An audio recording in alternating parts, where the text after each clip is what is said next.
All right, we will get started. Good afternoon, everybody. Hey, please. All right, good afternoon, everybody. Today is Thursday, February 20th. We have a whole host of bills on the agenda today. I think there's 11 with 61 witnesses. So we will kind of move fast. Oddly enough, I am first up. So it will be House Bill 984 if Tom Dennison and Damon can come. And Lily, you take over the chair.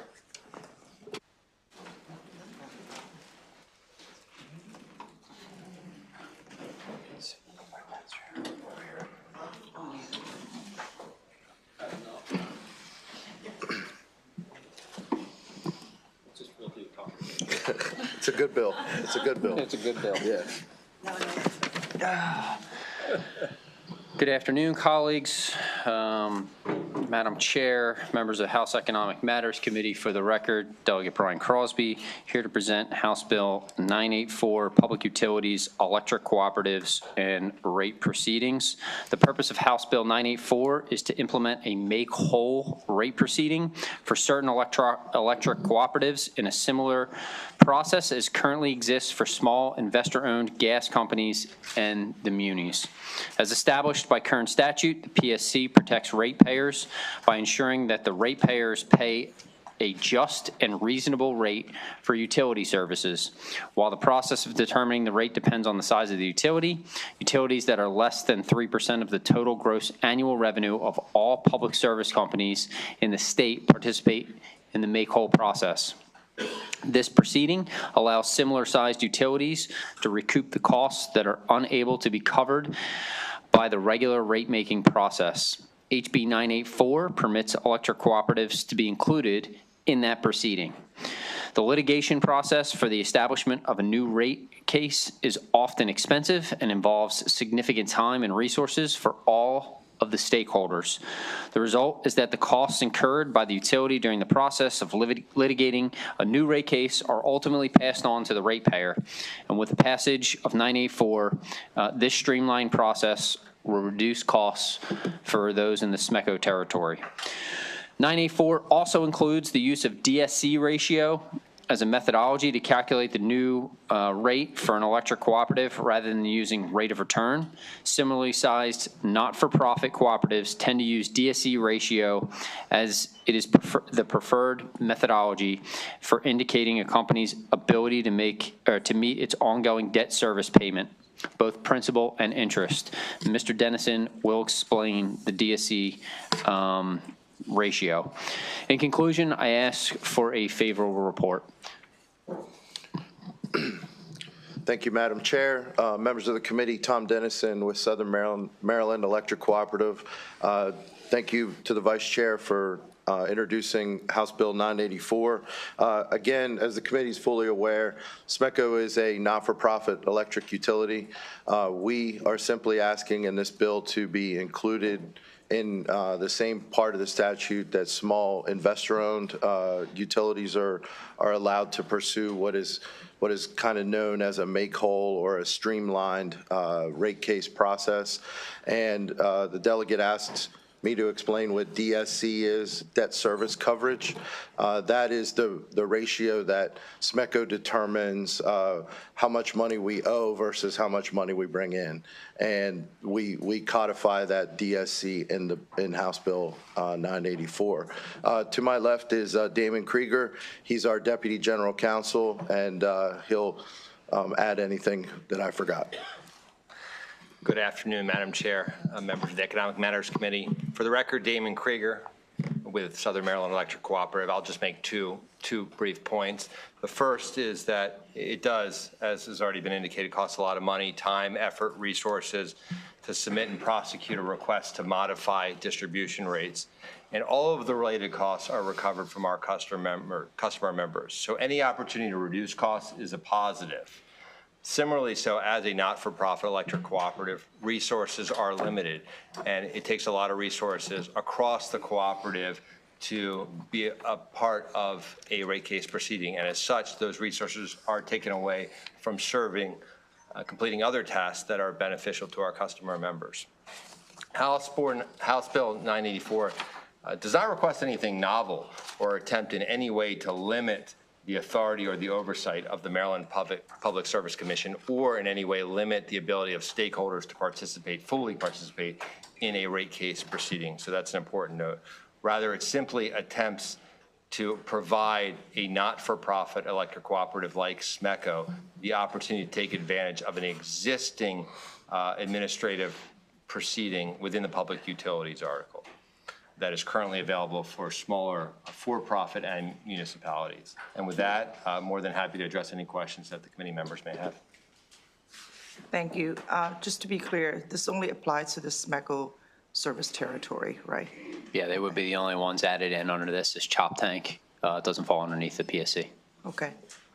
Questions, Delegate Ahrens? PSC, how do you determine profit right now for the other, I guess? Well, Delegate Ahrens, the PSC isn't up here at the moment. Both these guys are with SMECO. No. Any I other can see it. questions? All right. This concludes the hearing for HB 984. Thank you. Next up is HB 1273 by the Chair, Maryland Strategic Energy Investment Fund and Customer-Sided Solar Program.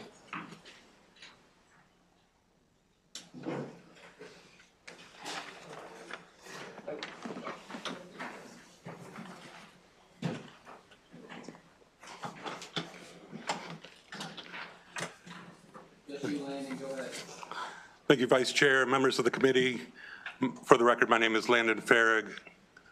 I'm legislative liaison for the Maryland Energy Administration. This bill will accomplish three things. It adds building and transportation electrification to the allowable uses of the Strategic Energy Investment Fund, or SEIF.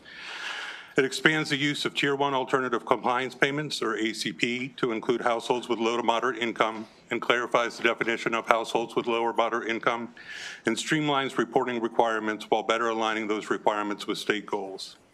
The state is moving towards electrification. Through the CSNA in 2022, the General Assembly communicated its intent to move the state towards electrification in both transportation and buildings. Permitting the SEIF to be used for transportation and building electrification will align the SEIF with these purposes. As for low to moderate income households, expanding the permissible uses of Tier 1 ACP to include low to moderate income or LMI households is part of leaving no Marylander behind. Though currently this ACP can be used in LMI neighborhoods, there's no relief for LMI residents who live outside of these census tracts. This small change will permit MEA to reach more Marylanders who need assistance the most. At the same time, MEA is seeking to clarify the definition of households with low to moderate income. Currently, the definition requires MEA to use an average median income level to determine eligibility. The issue here, of course, is that average and median are two distinct mathematical functions. MEA would clarify instead that area median income should be used. This better allocates funding to those who most need it based on income levels for the state, because cost of living varies greatly throughout the state.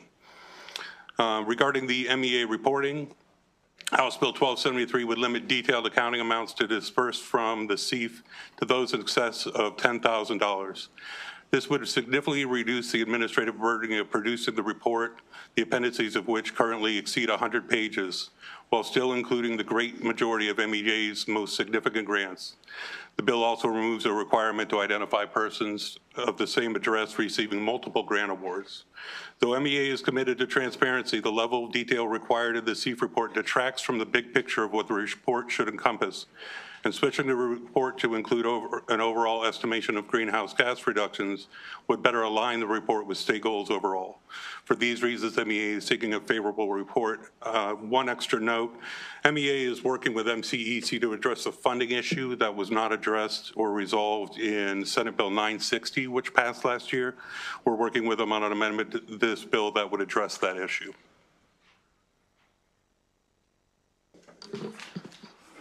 All right, Landon, thank you. Seeing no questions, that concludes the bill hearing on this bill, on House Bill 1273. Next, looking around the room, I swear my eyesight is going worse every day. Don't see anybody else. So the next one we'll jump to is Delegate Charkoudian on House Bill 829.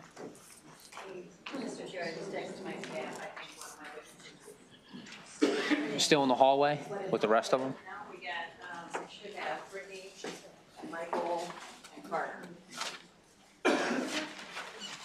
Brittany's here. Michael's not in.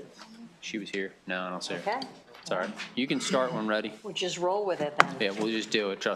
Is it just one panel? Yeah, mine, yes. I have one panel.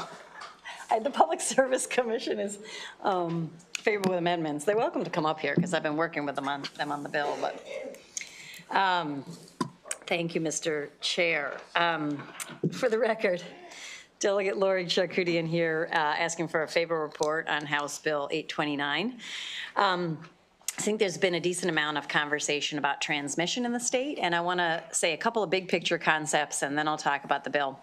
I do think that we need to pay a lot of attention to transmission. We do need to build a good bit more transmission, and we need to improve the transmission we have. We've been under-investing in transmission for decades. We have load growth, and we have new kinds of energy coming on, and that means we have to pay a lot of attention to our transmission grid.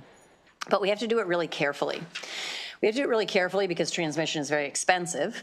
We have to do it carefully because transmission requires building lines through places that lines don't currently exist. And we have to do it carefully so that we're maximizing the investments that we're making in transmission. Unfortunately, we function in the PJM territory. PJM has one of the lowest grades out there for long-term transmission planning and effectively coordinating across projects to make sure that we're getting the most out of our transmission. I like to call PJM's current strategy as it relates to transmission planning, the technical name is whack-a-mole. And so whack-a-mole. So what we do is we do a lot of, here's some new load, let's build some new transmission, there's some new generation, they need more transmission. So instead of a comprehensive transmission planning that really lets us maximize the investments we're making in transmission, we end up potentially more than we need. We build it in emergencies, which makes it as expensive as it could possibly be. And we don't coordinate new clean generation that's coming on with new load that needs to be served. So with all that in mind, there's FERC Order 1920, hopefully, once it becomes implemented. Right now, PJM has filed an appeal on FERC Order 1920. But once it becomes implemented, it'll lead to much better long-term transmission planning. But in the meantime, we're really in a position where, as a state, we have to do as much as we possibly can within the context of the Public Service Commission, within the jurisdiction that the Public Service Commission does have, to make sure that any investments in transmission we're making, one, need to be made, but two, are maximizing the money and the technology that is available. And so this is where we get to talking about grid enhancing technologies, advanced transmission technologies, or alternative transmission technologies. There's a couple of different kind of words that folks use to categorize this set of technologies. But, and I have experts who can talk about the details of those technologies, but what they basically come down to is these various technologies allow us to get more out of lines that we are building anyways, or lines that we have anyways. And so they're efficiency technologies. We basically can get 20% more out of a given line by using grid enhancing technologies than we would get by just building it sort of the old traditional way that we would do that. There's parts of this country that are much more effectively investing in grid enhancing technologies than we are in this part of the country. And while there are a number of things in this area that are sort of under FERC and PJM jurisdiction, what this bill tries to do is really maximize the jurisdiction that we do have in the state with the Public Service Commission to look at during the CPCM process. Essentially, it looks at, have we maximized gets on existing lines that could address the issue, and can we maximize gets on any line that is about to be built? That's the crux of what this does.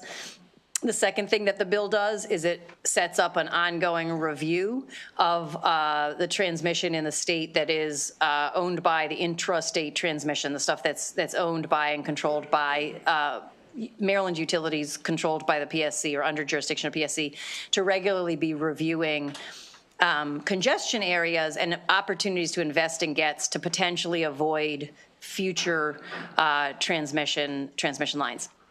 I will say, because of the timing of bill filing, the bill, as I introduced it, was not exactly how I would have wanted it, so I will be coming with amendments, and they address most of the issues that the Public Service Commission is going to ask for amendments on.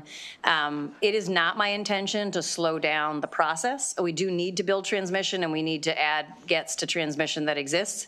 So I'm not trying to slow down a CPCN process, which is what some of the opposition talks about. I am trying to make sure that any transmission that we are building is using precious ratepayer money as efficiently as it can be used. And with that, I will turn to Carter. Hi, good afternoon, members of the committee. My name is Carter Harms, and I'm here representing the Pew Charitable Trust, and I work on the energy modernization project there. So Pew is a nonpartisan organization. We're dedicated to serving and improving the public good by using research and data to create common ground on challenging issues.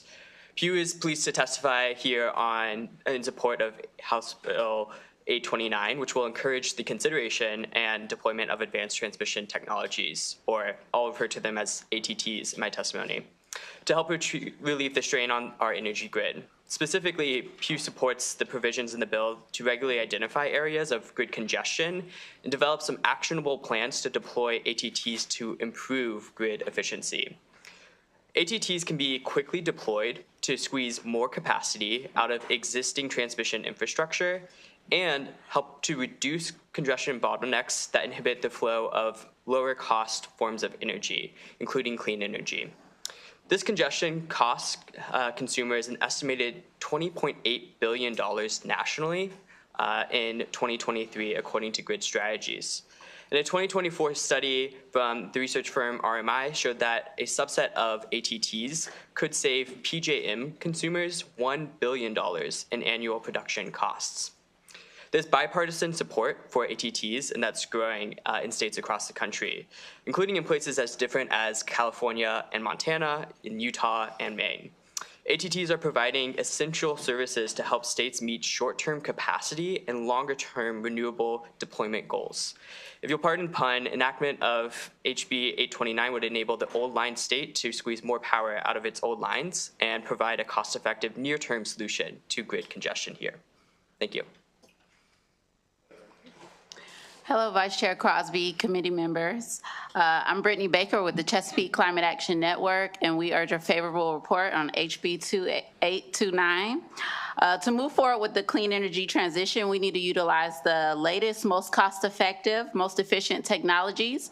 This bill does that. It prioritizes advanced transmission opportunities, including grid-enhancing technologies, high-performance conductors, and storage used as transmission. These priority actions make clean energy transition convenient and non-intrusive, which is really important in order to move forward in the clean energy transition in a way that minimizes disruptions to Marylanders' lives. Across the nation, over 462 grid modernization actions were taken in Q3 of 2024. Maryland only did one of those actions, so we're behind. Who's ahead of us? Michigan, New York, Massachusetts, New Jersey, and California, leading the way with over 10 actions in just Q3 of 2024. So again, we urge a favorable report on this bill. Thank you, Mr. Chair. Delegate, just real quickly, this bill does talk about, there's a couple unfavorables in here, and the big thing is about the rate increase, potential rate increases if we do this. Can you help me through that a little bit? Because I'm getting a ton of calls about bills right now. I think most of us are. Yeah, the unfavorables talk about rate increases? Is that what you're saying? That this potentially will have an increase in rates due to this bill. We could, that should not be the case when we use grid enhancing technologies. If you think about a new transmission line is going to be $1.5 billion, right? That's the current price for the Brandon Shores transmission line that's going to be built by Exelon. If we're using that at a 20%, we're making that 20% more efficient, we're moving 20% more energy through that line for that same price, right? So transmission is very expensive. That's a huge piece of what we're facing and going to be facing over the next several years. years. But adding grid enhancing technologies is going to save money for ratepayers. So I actually didn't see that. I saw a lot of testimony that was about slowing the process down. It's in the BG and Pepco testimony, I think. Yeah, I think what they're saying is that not that it'll cost more to implement GETS, but they're saying that the studies that they'll have to present to the Public Service Commission maybe will cost more. That might be what they're saying. Okay, I don't think anyone's arguing that GETS will cost ratepayers more because in the long run it's more efficient, but maybe they're saying the studies that they have to put before I can't speak for them, but that might be what they're referring to. Okay, Mr. Chair, are they coming, is BG coming up to testify? I don't think they are. Okay, thank you. Thank you. Oh, I'm sorry, Mr. Chairman, Michael is here. Thanks. Okay, great. Thank you for having me. My name is Michael Goggin. I'm with Grid Strategies, a consulting firm based in Washington, D.C. I've been working on transmission issues for more than 15 years, testifying before state utility commissions, and have served on multiple committees of the North American Electric Reliability Corporation, or NERC. I'm appearing today in support of House Bill 829. Our firm has run the Working for Advanced Transmission Technologies, or WAT, coalition since it was formed in 2017 on behalf of grid enhancing technology vendors, energy generation, and utility members.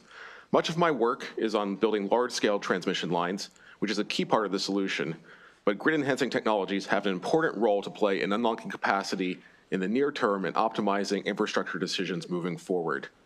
Grid Strategies also administers the Advancing Modern Power Lines, or AMP coalition, for high-performance conductors, which can double capacity on transmission rights-of-way when compared to traditional conductors. I strongly support the provisions for utilities to study advanced transmission technologies to reduce past and projected grid congestion.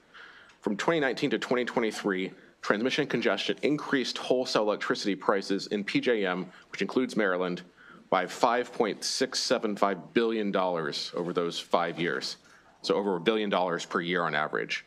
While it's not transparent how much of that cost accrued to Maryland, reducing grid congestion will save ratepayers here money. Grid enhancing technologies can reduce grid congestion by 40% or more. For example, dynamic line ratings take advantage of transmission lines being able to carry much more electricity on days like today, when cold winds cool the transmission lines down. By not evaluating these technologies, utilities are leaving money on the table. The requirement for a regular study of the opportunity for these technologies to reduce congestion is a good step. In the long term, advanced transmission technologies should be fully integrated into transmission planning and operations. This legislation will help push towards that future. Utilities are not currently rewarded for reducing congestion through rates or other mechanisms, so it is a requirement to do so is appropriate. On the requirement for transmission technologies to be studied as alternatives, they should be primarily considered to maximize the value of new transmission. With that amendment, I urge a favorable report on HB 829. Delegate Rose. Thank you, Mr. Chair, and thank you for the bill. I just had a couple questions, and as you know, we've talked a lot about what's going on, with the PSEG project and that's affecting Carroll, Frederick, and Baltimore County. So there's a lot of things in here that I like to see. The date of December 1st, I know that PSEG has already applied for their CPCN. Am I saying that right? CPCN. Will this require a project that has already applied to them? Would they still have to go back and do this study under your bill? So as I understand it, this is for projects that would apply for CPCNs going forward. I think there might be legal challenges with trying to apply it retroactively.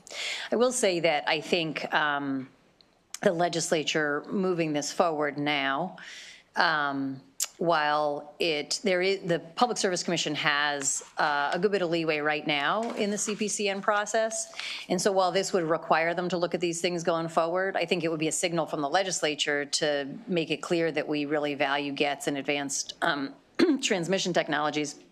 And so while it wouldn't directly affect that particular CPCN because it's been filed already, I'd like to think that the signal from the legislature of our interest in GETS and advanced transmission technologies would, lead to the Public Service Commission asking about that and considering that in the context of the CPCN, even if it's not in statute yet.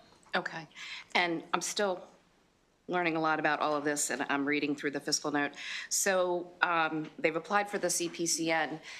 How long does that process take? Because I know you've looked at this a lot longer than I have over the years. and then it goes to the PSC, correct? Is that the The next step? CPCN is at the PSC. Okay, So it's going through a procedure with Okay. staff weighing, reviewing stuff, and then it'll go before the commission itself, if that's what you mean. and how long, yeah, so how long is that process typically? I think it depends on the project, and probably the PSC is going to be up here in a second with favorable amendments on this bill, so they're probably the better ones to answer Okay. that question. That's great, thank you very much. Okay, seeing no further questions, I have one more favorable witness, Joanne Frederick. You can come on up, and then Ben Baker, who's from the PSC. Ben, just come on up. We'll wait to see if there's any questions for Ms. Frederick, and then you can go, bud. Try to be a little bit more efficient. Go ahead, ma'am, you can start when ready.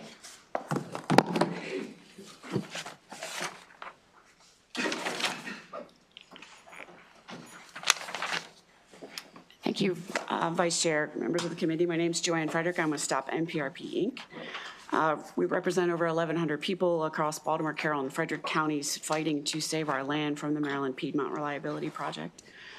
A few stats, the NPRP would clear cut 400 acres of forest, destroy 500 acres of farmland, and carve through conservation easements, wetlands, et cetera. I appreciate this legislation from Delegate Charkoudian. And I want to add that while we might not agree that more transmission is needed, we do absolutely agree that we must do transmission better. And in fact, Duke University, Nicholas Institute issued a report on the 11th of February that said there's 126 gigawatts of capacity on existing transmission that's unused. And, quote, has extensive untapped potential to more quickly add large loads while mitigating the need for costly system upgrades. So I think what this piece of legislation does is forces us to look at those opportunities to improve what we have, particularly while there are additional points of proof that what we have can carry more load than it currently is carrying.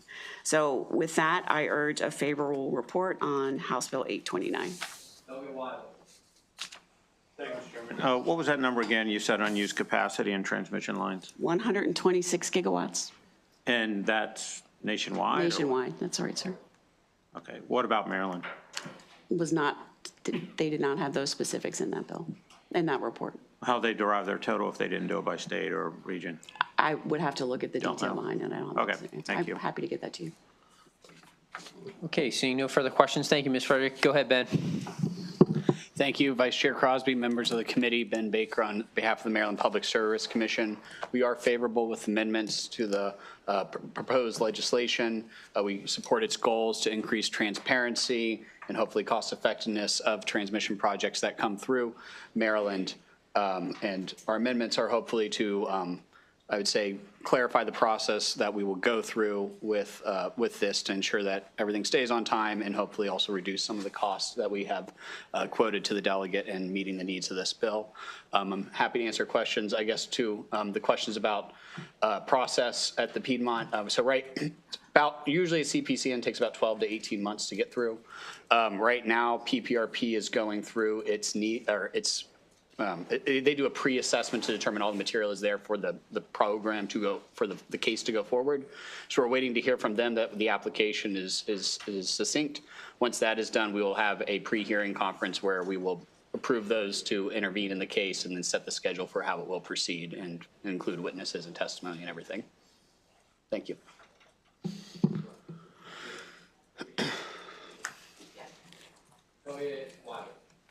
Thank you, Mr. Chairman. So does the PSC currently look at the location, proposed location of the transmission lines and weigh in on that? Or Yes, in fact, the part of the existing statute is that they do have to come in and make a showing regarding alternative routes, and that other routes didn't work or using existing. I think it's 7209 in the statute. So I think this bill also had that requirement in it? It might. I think it's also focusing on a lot of other things. Right. But I think you're right in terms one of of my things. alternative routes. So you're already doing that. And PSC can approve or deny a route that they've? Yes, and that we can request rerouting, or we can deny and So you send it can back. request rerouting. When you do that, do you dictate a specific location of that route, or?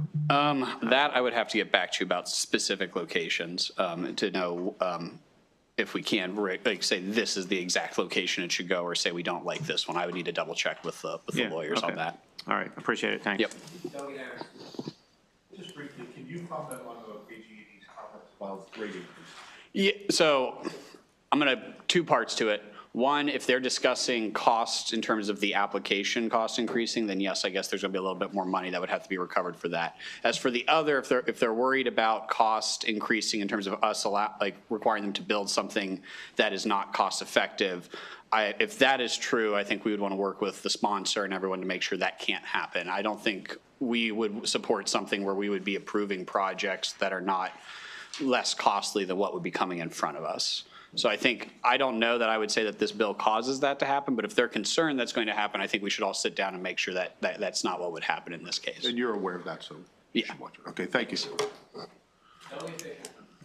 Thank you. Thank you, Mr. Chairman. Question for the PSC. The various transmission projects that are going through the process of approval, the new ones, the large ones, would they, and I've asked this before and gotten, interestingly enough, different answers, not necessarily from you. Okay. Just to be fair. Would they be necessary, but for all the closing of power plants? I guess it's going to be situationally specific. Understood. I think that's going to be. So not always then? Maybe. Not always yeah. necessary? Not always necessary.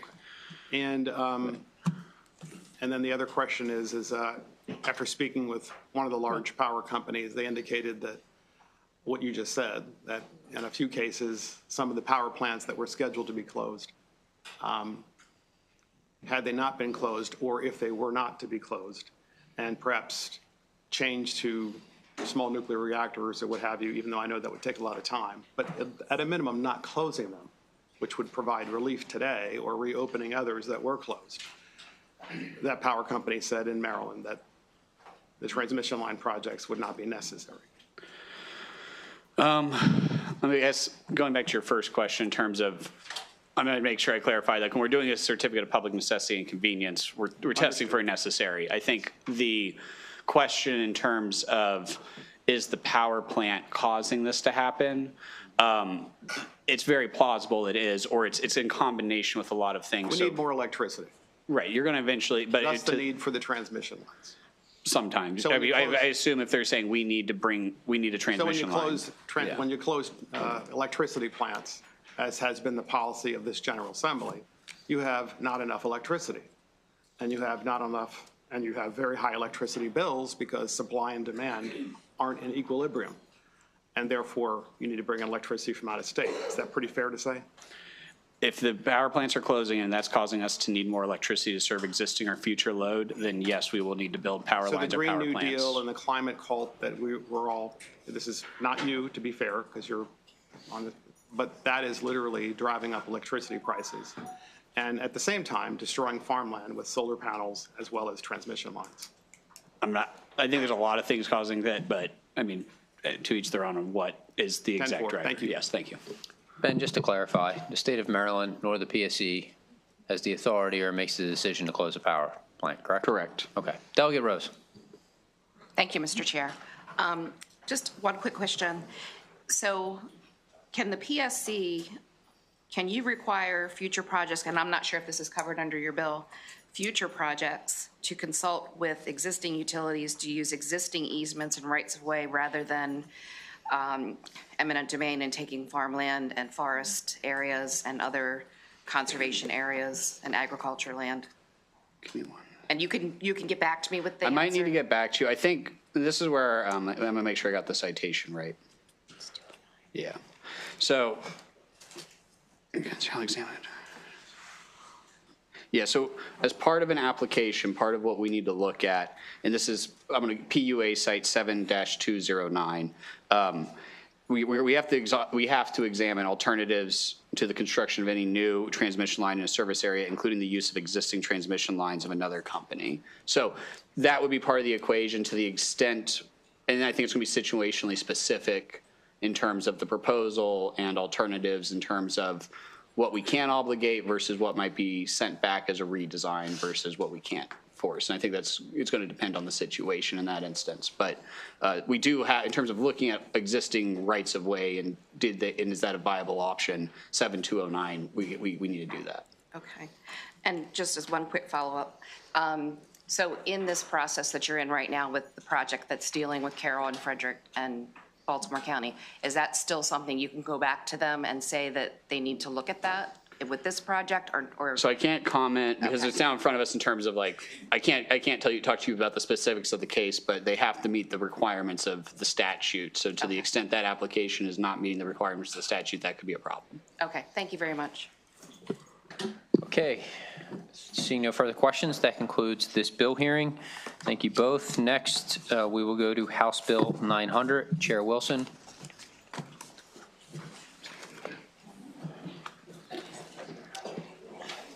Want me to stay here?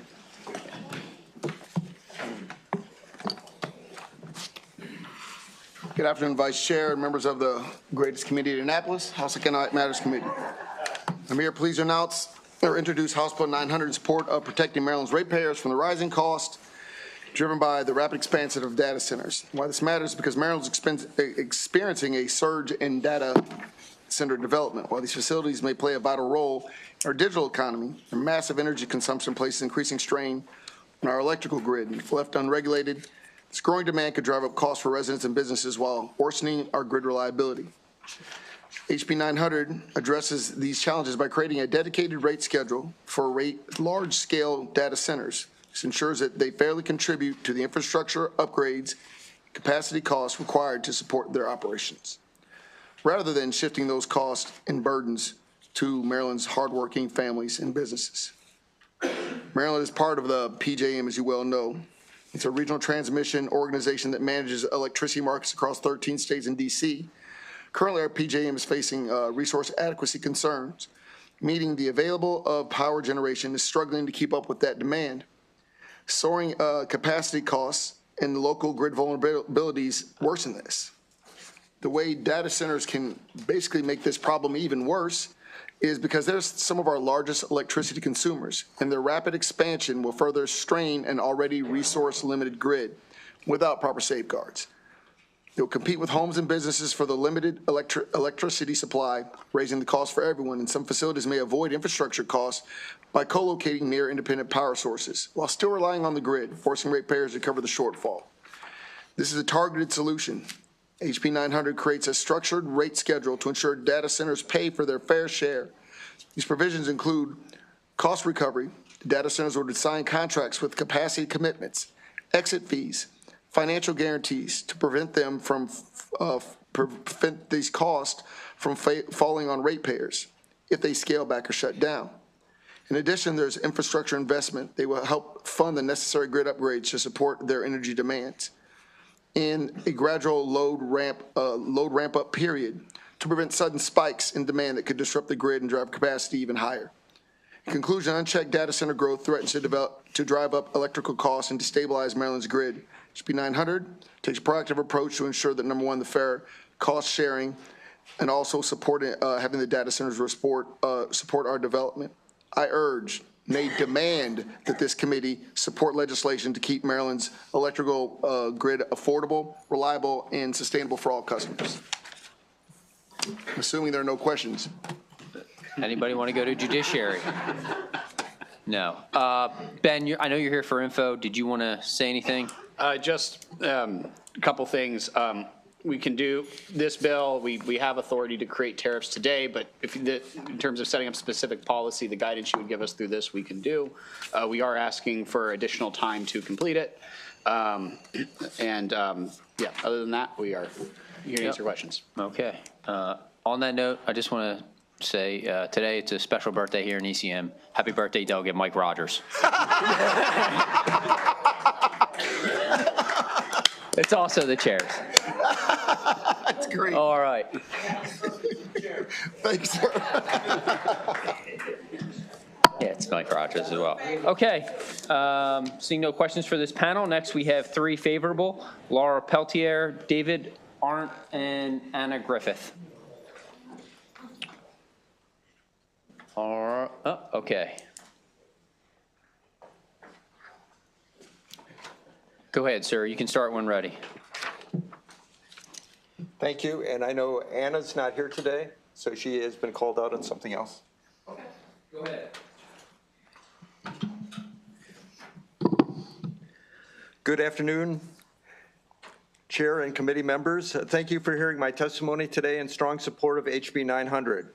My name is Dave Arndt, a Baltimore resident, a retiree of NIH, where I help manage their data centers in Bethesda and outsource data centers in Amazon and Google. I'm also a retiree of Hewlett-Packard, where I manage several server and networking product lines. Finally, I'm the co-chair of the Maryland Legislative Coalition Climate Justice Wing, a group of 30 grassroots organizations throughout Maryland focused on Maryland state climate policy. In Maryland, data centers just happens. No one manages them at a state level, and every county is approaching them differently. One large data center can consume over 1 gigawatt of power, and there are at least 3 of these hyper data centers approved at the county level in Maryland. This mind-boggling amounts of energy for hyperscale data centers are completely upending our energy plans throughout Maryland and the PJM region. Currently, utilities build out infrastructure needs to support these facilities and share the cost burden to ratepayers. However, we're not here to discuss the equity of this. We are here to discuss what happens when this process fails. For example, we build out the infrastructure required for the project, and the data center cancels their project, or they use 30% of the projected energy use, or just decide to abandon their operation after 5 years. These scenarios are not far-fetched. We had similar things happen, for the example, over the speculation about the dot-com bubble. The introduction of DeepSeek could cause a major change in data center power requirements. Amazon is already reevaluating their massive data center complex in Wisconsin.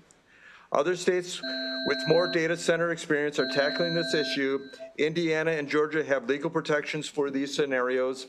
Similar ratepayer protections are being proposed in Virginia, North Carolina, Ohio. HB 900 has put these guardrails in effect for Maryland, and for these reasons, I strongly support HB 900. Thank you. Thank you, sir. Seeing no questions, we'll now go to the unfavorable. I have Tom Clark, Kara Bender, and that's it. And both of you can start when ready.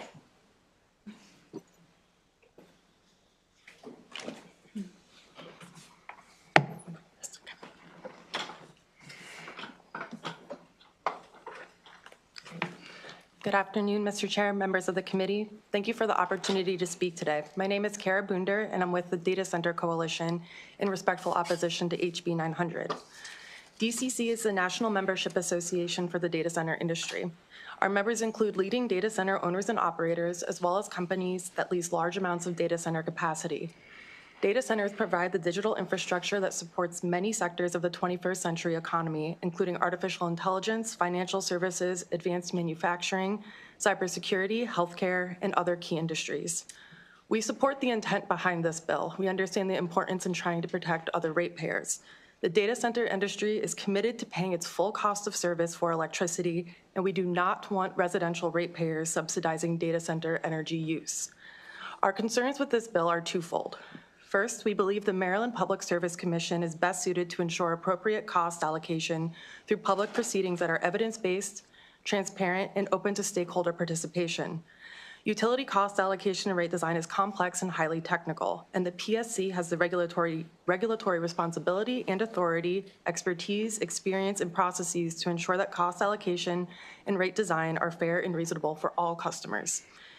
Second, aligned with sound rate-making principles, no customer, industry, or class should be singled out for differential and disparate rate treatment unless distinctions are backed by verifiable cost-based reasoning. Data centers are but one large end user of electric utilities and part of a larger portfolio of large end users driving increased electricity demand. This bill unfortunately proposes an approach to rate-making that deviates from best practices and overlooks the fact that data centers are not singularly responsible for increases in electricity demand. Over the past several years, Maryland has advanced measures seeking to establish a competitive market to grow data center jobs and long-term capital investment. This bill runs counter to those efforts and risks impairing Maryland's market, just as new projects and investments are starting to land in the state. Thank you for your time. I welcome any questions. Thank you, Mr. Chair, Mr. Vice Chair, and members of the committee. My name is Tom Clark. I represent the members of the International Brotherhood of Electrical Workers, Local 26. We cover the 5 southern counties in Maryland as well as the district in Northern Virginia. I do oppose HB 900 because I represent working men and women and data centers means jobs. As we all know, Maryland is in a budget crisis, and these jobs can put Maryland in the black. HB 900 wants to ensure that data centers pay full cost for electricity and protect Maryland ratepayers. Local 26 could not agree more. However, I don't think this should be done by legislation. I believe it should only be accomplished through the regulatory role of the Public Service Commission, the experts in this field. I would also like to point out that this legislation is directed at the at the data center industry and no other energy culprits like the electrical vehicle industry, hydrogen utilization, and electrification industry that we've seen being brought up in the State House and in municipalities throughout Maryland. IBW 26 is 13,000 members strong. For the last 10 years, we had full employment for one reason, the data center industry. However, our Maryland members must cross the Potomac and head to Virginia for this profitable and necessary industry. We have a pipeline of young workers being trained right now, full of Maryland residents. This past September, our local union located in Atlanta, Maryland, accepted a national building trade record of 500 first-year apprentices. Labor is ready to go. Let's really live by the slogan, Maryland is open for business. Please accept that we are in a digital and information world that needs data centers, jobs, and tax revenue that this thriving industry offers. For these reasons, I respectfully oppose HB 900. Thank you. Tom, appreciate both your testimony. I don't really have a question, but just more of a comment. Like, the committee is committed to looking at much more and have a broader perspective on the entire topic, specifically around the energy sector. So I understand where you're both coming from, but there are impacts that we're going to consider and factor in. With that, Delegate Weibel. Thank you, Mr. Chairman. Young lady from the coalition, what rate schedules do your members fall into in other jurisdictions? Are they? So it's something that we've seen being handled in other public service commissions and other utility rate cases that are ongoing. Our coalition has participated in rate-making cases that are ongoing in Ohio, Indiana, and elsewhere.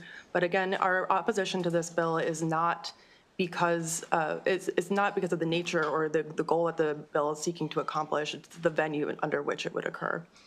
In addition to the fact that it is singling out data centers in a disparate and differential way. So it's singling out data centers under their own rate schedule. So that's kind of my question is, so what rate schedules are you falling under in other states? If you don't know the answer, you can provide it later. Or different characteristics of the load use, not based on the end use of the user in those cases. So it's based on load. Different characteristics of that load. There have been other aspects of those rate-making cases that talk about things like minimum demand and collateral requirements, but again, those are then open to that public stakeholder participation, and we believe that venue offers the proper amount of consideration and stakeholder input that allows that process to be informed. Okay, thank you. Thank you, Mr. Chair. I think we're all open to changing it to any load that's greater than X amount. Would that change your position? Like, would you be supportive of the bill if it was any load greater than 50 megawatts or? I appreciate the question, Delegate Charkoudian. I think we'd still be in opposition to it, again, because the second part of our opposition is related to the venue under which this is occurring. And we see the regulatory environment where the PSC has had that traditional role and expertise as the most appropriate place. I think there's a lot in the bill, but I think the reason that it requires legislation, and I'm interested in your thoughts on this, and if you, and maybe this would have been a question of the Public Service Commission, but I think the difference with the really big loads coming on is when we're expecting expecting a load and that gets reported to the utilities and then to PJM, it starts an entire process that requires a significant investment in infrastructure. So that infrastructure is distribution infrastructure, it's transmission infrastructure, it's potentially generation infrastructure. And then if that load sort of files that report, makes that request, that infrastructure gets built and the load decides to go elsewhere, then Maryland residents are left holding the bag for that investment. Now, there are some potential collateral benefits to Maryland residents. And so in a ratepayer structure, you would see Maryland residents paying some piece of that. But essentially, you would not have built out that entire infrastructure if you hadn't had a large load saying, we're going to be building here. And I think what this does, which we don't currently have in state statute, is that it authorizes the Public Service Commission to get essentially like a down payment, in essence, on that. And then if the load goes elsewhere, Maryland residents aren't left holding the bag. So is it your understanding that the Public Service Commission currently, without this explicit direction in statute, has the ability to do that already? Yeah, so a couple of things I want to respond to, and thank you for your comments and for your question. I would say, we understand the importance of accurate load forecasting, and also would like to say that we are steel on the ground. These are large projects, and they're not meant to be speculative in nature where people are going to pull out and move away. But to your question about whether we believe that the PSC has the tools in place to do this absent this legislation, I would say yes. And as I alluded to earlier, some of the other rate-making cases that we've seen in other jurisdictions have addressed some of the aspects that this legislation seeks to require. But again, it's the PSC has the flexibility and ability to use the information and expertise that they have to propose those, and then stakeholders can respond in kind with their take on what those specifications would be. Okay, yeah, I'm not sure that they do, or I'm not sure that they see that they do, based on the conversations that we've been having with them. I do have a follow-up question, because I do know I've had a lot of conversations with the Data Center Coalition, and also with, is it EPRI you're working with? There's this effort to try to get these projections right, and so there's these massive projections that everyone's freaking out about. PJM has these load projections that are just through the roof. Based on those load projections, there's all this focus on building all this new transmission, there's focus on building new generation, and then we have the Data Center Coalition saying, well, you may have overestimated those projections. And I've heard the Data Center Coalition in public spaces say, we're working with either EPRI or Edison Electric, like to try to get these numbers accurate. So on the one hand, these numbers are out here and they're absolutely driving new electrical infrastructure and with significant costs. And then on the other hand, the Data Center Coalition is saying, yeah, you guys might be double counting things. Some of our members may be doing the speculative stuff where they're talking to BG&E here and then they're talking to First Energy over there, and only one of those two hyper data centers are going to get built. So I think, like, I'm trying to understand how you sort of reconcile, on one hand, a public statement about, like, we're not sure that y'all are using the right numbers, and on the other hand, the reality that based on those numbers, our ratepayers are going to be on the hook for a ton of infrastructure that maybe we need, but maybe we don't. And so do you want to speak to that? I guess I would just underscore, we are steel in the ground. These are large projects, and folks are trying, they intend to stay there if they're making these investments in time to go through all these processes. I may need to follow up with some of my energy folks that have been more in the weeds with those conversations with EEI and others, and follow up with you. I think that the issue is, once you have steel in the ground, there's less of a concern that you're going away. I think the issue is that in order to meet the load once the steel is in the ground, the planning and the investment in the grid infrastructure to meet that load for when it gets built, the timing is such that you've got to start planning and building and investing in that even before you start digging up foundations. So, like, I think that's the issue, and that's why this is looking for some kind of a financial guarantee that doesn't leave that doesn't leave ratepayers kind of holding the bag. Right, and I do think that we've seen that, again, in other jurisdictions being handled through the rate-making process, doing some of the things that are similar to what this legislation would require, but again, in the regulatory arena. Okay. Thank you. Thank you, Mr. Chair. I'll be quick. Does your coalition represent data centers in Northern Virginia? We represent members who are located in Northern Virginia, yes. Okay. What's their energy situation like? The energy situation. So I would point to the recent report that the Joint Legislative Audit Review Commission had put out in December of last year. I think this is a really helpful report to look at. It was extremely thorough, and there are a lot of things that are instructive from that. Related directly to the topic that's being considered under this legislation, I would note that that report does indicate that customers and data centers included under that umbrella are paying for their full cost of service for electricity in the state. I would also add that in that report, it mentions, that they are acknowledging that there's a large growth in energy use, but the report does suggest that the State Corporation Commission is the one that's best suited to handle rate-making cases in that situation as well. Are you familiar with the MPRP project? Yes. Okay. Are you familiar that it's cutting through Maryland, through 3 counties to provide energy to Northern Virginia data centers? Yes. Okay. And you're familiar that we have a whole docket of legislation related to transmission lines because of that issue? Okay. Thank you, Mr. Chair.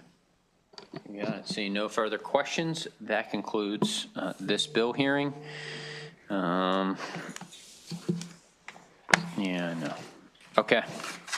Next, we'll do House Bill 220. I will just say, before we get started, a couple things. First, again, a reminder to all the members, the microphones are not great. In fact, when this side of the room speaks, this side of the room can hear them, but that side of the room can't hear them, and vice versa. And for all the witnesses, you got to really lean into the microphone and talk because they're not picking up enough, and the members are struggling to hear you, everybody. With that, can whoever wants to join me can join me.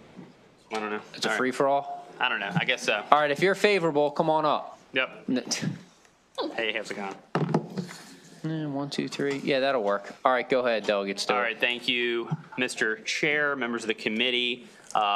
Delegate Rogers, happy birthday. This is also a nice birthday present for the chair and you both. I'm Delegate Vaughn Stewart. This is House Bill 220. This is going to be deja vu all over again. So, as y'all probably remember from past years, in the last 4 years alone, Maryland ratepayers have subsidized corporations that don't need our money to the tune of $75 million in the last 4 years. And that number is increasing. So we wasted $11 million in 2020, but then we wasted $24 million in 2023.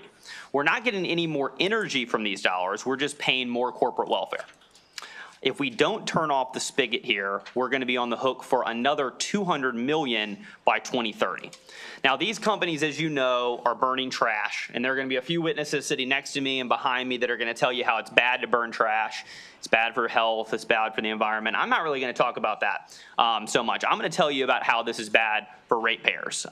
They'll probably tell you more about how we could put more money into wind and solar. They may even tell you that if this committee passes a different bill, we could put more money with this. If we pass this bill, more money into nuclear, which I think would be pretty cool. Imagine what Calvert Cliffs could have done with $100 million or what they could do with $200 million by 2030. So let's first talk about the recipients of the money. First, we've got my county, Montgomery County. They received $25 million in the last 4 years, and you've got letters from the county executive and you got a letter from the county council. They unanimously want the bill to pass. 2, you've got ReWorld. Their annual revenue is about $2 billion per year. They're headquartered in New Jersey. They receive no subsidies from New Jersey. They've received 40% of the state's RPS ratepayer dollars for their Virginia facility. So that's right. Nearly half of the money that we're talking about today in this bill is flowing to a facility that's owned by a New Jersey corporation in Virginia. Now, Virginia's not subsidizing them. New Jersey's not subsidizing, just us. Third, we have Wind Waste. They operate the facility in Baltimore City, where the mayor and city council unanimously support the bill. Wind Waste's annual revenue is $1.3 billion. They're headquartered in New Hampshire. Their CEO lives in a very nice house in a leafy suburb of Boston. They operate incinerators in 8 different states, but only one of them subsidizes them. You got it, Maryland.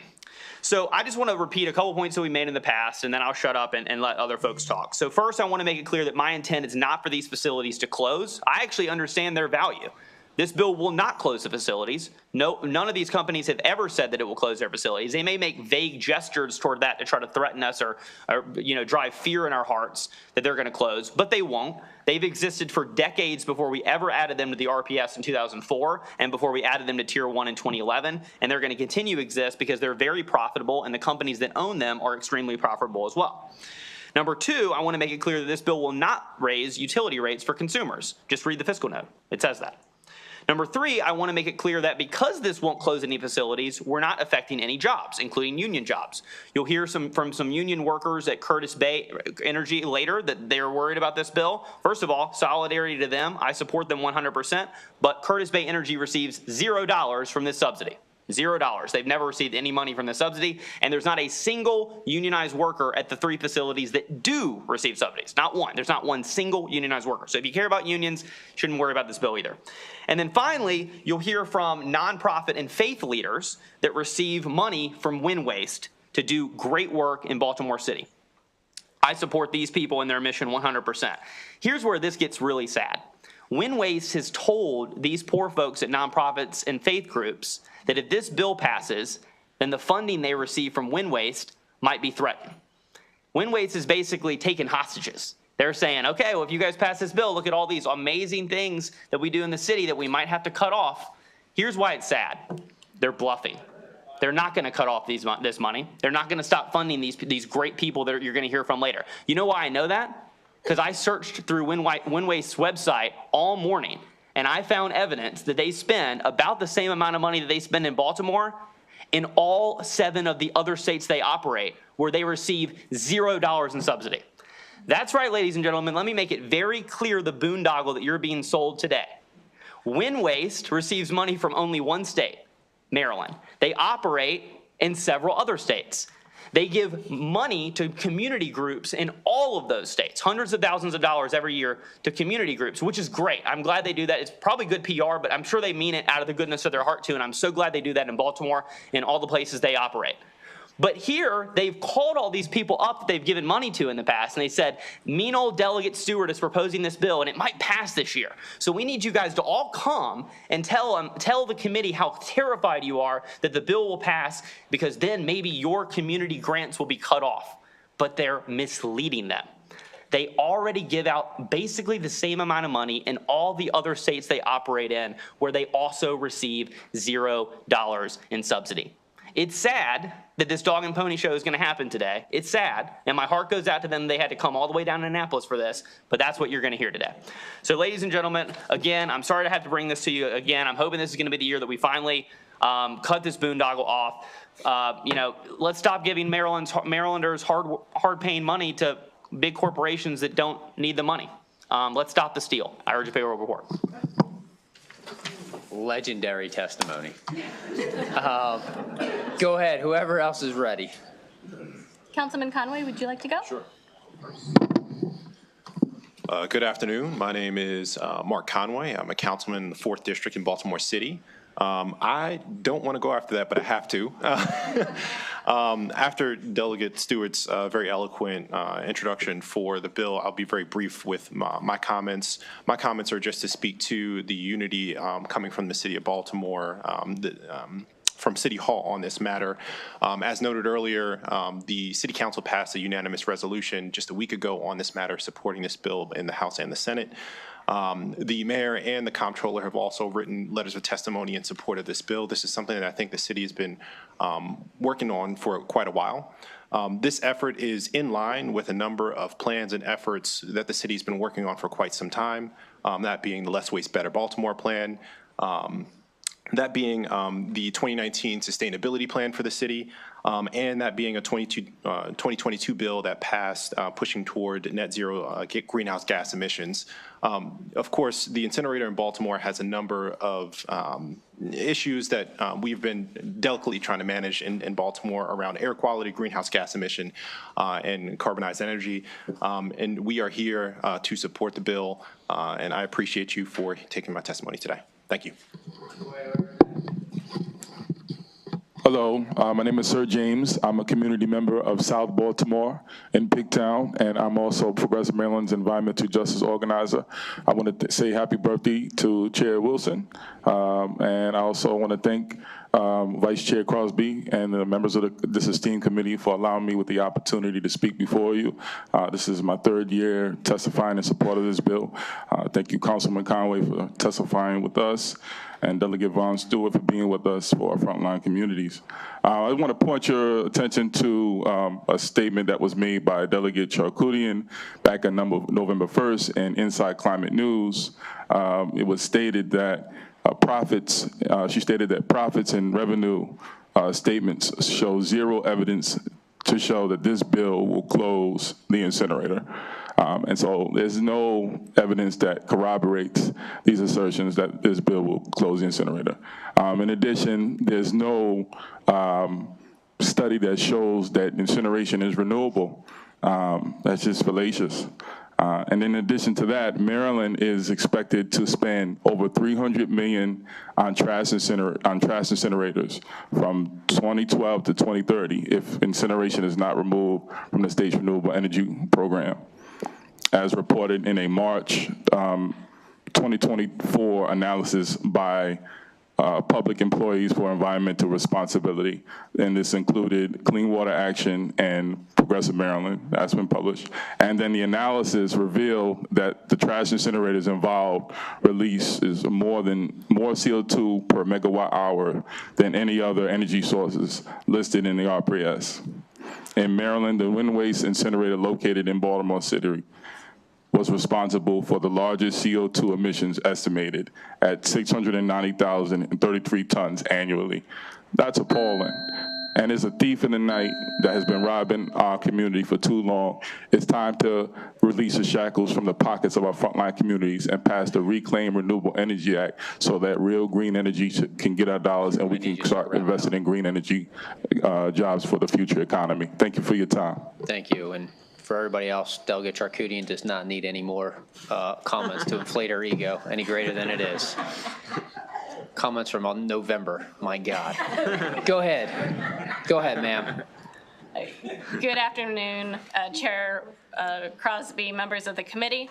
I am Emily Ranson with Clean Water Action here in support of House Bill 220. As you all may remember from previous years, there is broad support for this across Maryland and across different sectors. We decided to keep our panels very streamlined this year, but I urge you to look at our sign-on testimony with 78 organizations who are all supporting all around Baltimore City, Montgomery County, different businesses, and then of course climate and environmental groups. For the past several years, Maryland has wasted escalating amounts of money subsidizing these 3 trash incinerators. When you pass the Reclaim Renewable Energy Act, you are making that funding available for actual renewable energy, either through utilities purchasing replacement RECs or by paying alternative compliance payments into the Strategic Energy Investment Fund that are earmarked to great programs like those you heard about earlier today, without 1 cent out of our budget. I draw your attention to the fiscal note from this year, from previous years, as well as the power plant research project that all confirm that eliminating trash incineration from the renewable portfolio standard is not projected to increase consumer electric prices. So thank you, and we urge a favorable report. Thank you. Go ahead, sir. Good afternoon, members of the committee. My name is Carlos Sanchez, and I'm a resident of Baltimore City, as well as a member of the South Baltimore Community Land Trust, a grassroots community-based nonprofit. I'm here today expressing my strong support for HB 220, a bill I've been advocating for since I was 13. Born and raised in Lakeland, less than 2 miles away from the wind waste trash incinerator, my entire life I've witnessed the health impacts this polluting facility has on my community. But today I want to focus on how frustrating it's been knowing that as a Maryland ratepayer, I am effectively subsidizing this facility to continue harming my health. Subsidizing a process that is neither efficient nor renewable. And to make matters worse, this incinerator has actually sued our neighbors in Baltimore County for not sending enough waste to their facility. Imagine that. We are rewarding a facility that sues us for doing the right thing. For years now, my peers and I at the Land Trust have worked to move Baltimore towards a healthier future powered by truly renewable energy sources like wind and solar. Unfortunately, progress has been hindered by money flowing into these 3 incinerators.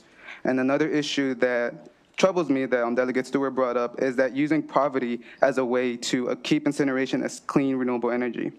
My family and I have been in situations where we had to choose between paying our bills or putting food on the table, and to just suggest that burning trash for minimal energy is a solution to address that is really offensive. And I don't think anyone here believes that burning trash should address poverty. But to bring it back to this bill, like it was said, this isn't a waste management bill. It's about distinguishing what is clean energy and what isn't, and what's worth Maryland's resources and what isn't, to restore the RPS to its original purpose, funding clean, renewable energy.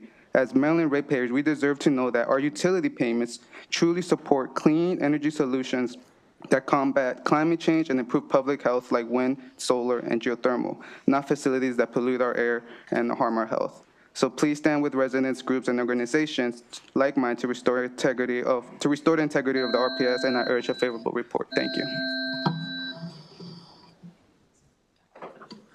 All right, we're going to take, there's only one favorable virtual. We're going to take them, and then we'll go to the questions. Mr. Eubanks, you can start when ready, sir. Thank you. Thank you. Good afternoon. Thank you for allowing me to testify today. My name is Jabron Eubanks. I'm the political organizer with 1199 SEIU. We're the largest healthcare workers union in the country, representing over 10,000 members in Maryland and DC. Our union supports the Reclaim Renewable Energy Act of 2025, and we urge a favorable report. Passing this bill is critical to achieving our state's goal of reaching 100% clean energy, and it will improve on community health. The Baltimore Bresco trash incinerator turns garbage from Baltimore City and local counties into air pollution, toxic ash, and emissions that have a negative impact on local residents' health and accelerate climate change. The communities neighboring the incinerator, including Westport, Cherry Hill, and Brooklyn, are primarily Black and brown. These residents go to the hospital more frequently than individuals who live elsewhere, and in Maryland are 5 times more likely to have asthma. This is environmental injustice and racism in action. Our state sends tens of millions of dollars each year in subsidies to trash incinerators that emit greenhouse gas emissions and air pollution and overburden communities. Subsidies in Bresco have exploded from $2.1 million in 2020 to almost $9 million in 2023 and emitted thousands of tons of carbon dioxide. The solution to this problem is to end subsidies for trash incineration and implement cleaner, cheaper alternatives that create green jobs and limit pollution. Studies conducted in Baltimore show that investing in waste management strategies such as composting and recycling can save money and create good quality employment opportunities. For every non-unionized job created at a trash incinerator, 9 union jobs could be created at a composting facility and could replace existing jobs with higher paying green jobs. According to a report from the Global Anti-Incineration Alliance, implementing zero waste policies can create 200 times more jobs than landfills and incinerators.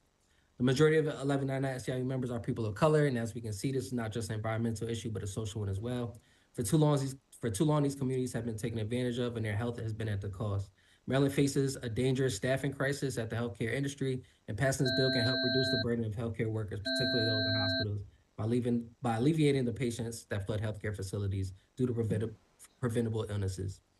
So thank you, and we urge a favorable report for Reclaim Renewable Energy Act. Thank you, sir. Just, sir, I see your hand up in the back. You can just put the hand down.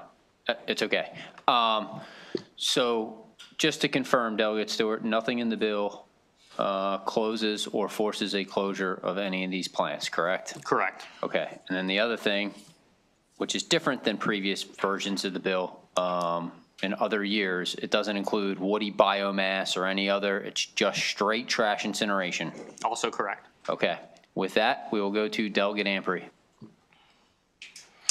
Thank you, Mr. Chair. And thank you, Delegate, for bringing this bill back. It's what, 3rd time for you? At least. Yeah.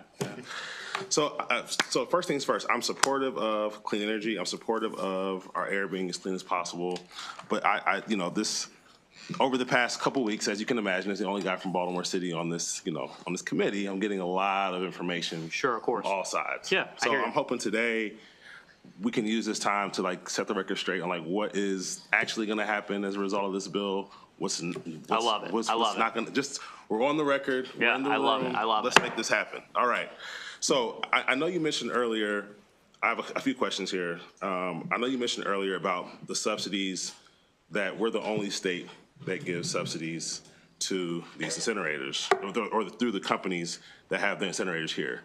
Is that only for state subsidies? Are there any other subsidies that they might get from the municipalities or cities? Is that just at the state level? Do you know that? Yeah, they might. I mean, they could probably tell you better. I haven't researched how every state So or it's just at municipality the is state structured. level they're not getting. So they could be getting subsidies, just at the state level they're not getting. Maryland, what I can tell you is that Maryland, there's no city RPS, and Maryland is the only RPS in the country, and a bunch of like red states have RPSs too, like Ohio has an RPS, et cetera. We're the only state that has trash incineration in the RPS. Okay. All right. Got it. All right. Next question.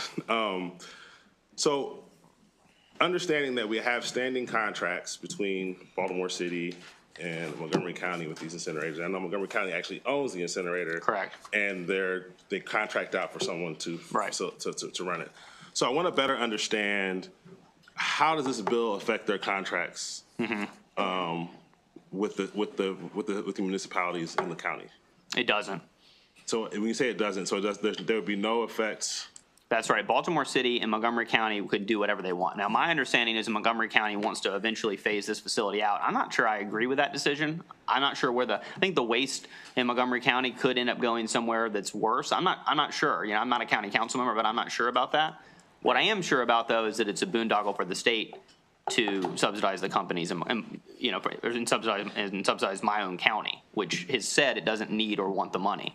But to answer your question, both the city and Montgomery County would be fully able, just as they are today, to alter, change, renew their existing contracts. And if I'm saying anything wrong, we do have a Baltimore City Council member who can correct me. Okay. All right. All right, cool. So you're leading right into my next set of questions. So I know the goal you're saying of the bill is not for you to necessarily shut down these incinerators. That's not my goal at all. Right. From the panel, it sounds like that's more so maybe the eventual goal. And I wanted to get a better idea that what are our options with the trash? Because again, I've tried to dig into the research. I've tried to take everyone's comments. Our options with the trash, given that the incinerators do eventually close as a result of this, because we saw in 2021 we got rid of black liquor, and the black liquor eventually it stopped, right? No, they closed before. They closed before. Okay, thank you for that. That's actually why we passed it. We finally felt comfortable ending that subsidy because it closed. Got it. So just go back to the trash here. What happens? What's the plans for the trash? Just thinking about that, because I'm trying to understand, based on my conversations, that we'd have to ship our trash out of Baltimore. And of course, I want to get to more composting, which is what I love. There's a gentleman who I saw earlier who does composting in my district. Amazing. That's the goal. But I'm trying to understand what happens to our trash now. Yeah, what's the cost of that? What does that look like? Because I'm just trying to think through. I'm going to give it to Councilmember Conrad in a second. Let me just say this. I'm just going to push back gently on the premise of the question. Yeah. Because I know that they're going to gesture towards this topic because it's more complicated, right? Once we open this bill up to this whole conversation about where the trash goes, this bill starts becoming not so simple. It starts to look kind of like a hard, thorny problem. I just want to make it clear, we don't have to worry about what we're going to do with the trash unless we take the assumption correctly that something's going to happen to the facilities. I have seen 0 iota or iotum, I don't know. What's the singular? I don't know. I've seen no evidence whatsoever that they're going to close. They've never told me they were going to close. They've never presented anything to the committee or to the General Assembly showing what their financials are they're going to close. I know that one of the companies makes $1.3 billion a year and the other one makes $2 billion a year. So this is a lot of money that they receive from a ratepayer perspective. It's a drop in the bucket for their overall revenue. So I can't imagine, unless they were just not profitable or barely operating on thin margins, I can't imagine why they would close a profitable facility when you're talking about a very profitable multi-billion-dollar company. This is just a tiny little amount for them. So I don't take the premise true. Now it is true that maybe the Montgomery County facility will close, and the Montgomery County Council and Executive are coming up with a plan about what they're going to do with their trash. As far as Baltimore City goes, I don't think that facility is going to close in the near future, but maybe the council member will correct me. Thank you, Delegate Seward. So I think a couple of things are important to keep in mind. To your initial question, the city will do whatever it needs to do to make sure that we have a plan to deal with our trash. I certainly would like to find other ways to deal with it, but we have to be practical about what that means. Nevertheless, the city's contract expires with Bresco in 2030, 2031, no matter what, and we'll have to figure out from there forward what to do. This has no bearing on that. We still will have to make that decision. The mayor, when he came in, renewed that contract almost immediately for 10 years, and that's where we are now. That's what we'll be looking at in 2030. Got it. And I guess we have more conversations offline to figure out what does that mean for costs, right? Because even though does that change the cost that Baltimore City pays? Because that's the other thing. As the Baltimore guy on the committee, thinking about that as well. Yeah, I just wanted to say that we have a community member in the Zoom lobby that has been waiting and mentioned that they have not gained access to testify. His name is Jeff Barnes. I'm not sure, but just letting you know. And also I wanted to share that, just reiterate that this bill is not going to shut the incinerator down, and that's not the intention of this bill. So that's what my testimony spoke to. And just to follow up there, so because again, a lot of the conversations around like moving away from like getting our air more clean, like if the incinerator stays open after this bill passes, when does the air get clean? I'm just trying to understand that nexus because it's a little confusing. Yeah, I mean, listen, I mean, I think folks that are supportive of this bill are coming at it from different angles, right? I mean, that's the reality. Some folks probably do hope that in 2030 or 2031 that the city will figure out a way that's cheaper and cleaner of what to do their trash. I certainly know my own constituents in Montgomery County are hoping that the executive and the council will come up with a plan of something to do with this that's cleaner and cheaper, right? So there's hope there. My view is a little different. My view is I think the city and county should be able to make that decision for themselves. I trust both the city and the county to figure it out. My view is just the numbers. I think to me this is a numbers game. I've looked at the financials. I've been digging all morning through all these companies, 10Ks and their SEC filing. These are great companies. I would invest in these companies. They've got their stock is doing well, to the extent that they're publicly traded. They existed and were profitable way before we started to subsidize them. They initially didn't think this was very much money. When we first added them to tier 2 and then tier 1, they were only getting like $1 million or $2 million. So they thought this was going to be a little trickle. But then the price of the incineration RECs went up. That's why now it's a big boondoggle, and that's why now they're getting all this money from it. But it was an unexpected windfall for them. They've been profitable throughout. And in all these other facilities where they have incinerators and they're not subsidized, and maybe the city, to your point, is subsidizing them, but not nearly to this extent, they're profitable there too. They're crushing it. They're doing well. Now they're going to obviously make it sound like that, they're in dire straits and this is going to pull the plug on them, but they won't give you any certainties about closure because I think they know in their heart of hearts and in the boardroom they've had conversations that they're not closing. If Baltimore City wants to do it, I'm sure you'll make a lot of folks here happy. I don't care either way. I trust your mayor and your city council member and the Baltimore City delegation to figure that out collectively, and that's a conversation for a different day. As far as I'm concerned, Maryland ratepayers are getting swindled, and we as y'all as a committee and us as a General Assembly should stop it.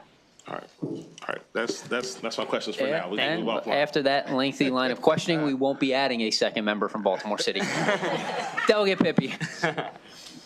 Thank you, Mr. Chair. I'm using an economy of words. So you guys signed a new lease 4 years ago, City of Baltimore did, to keep this facility open.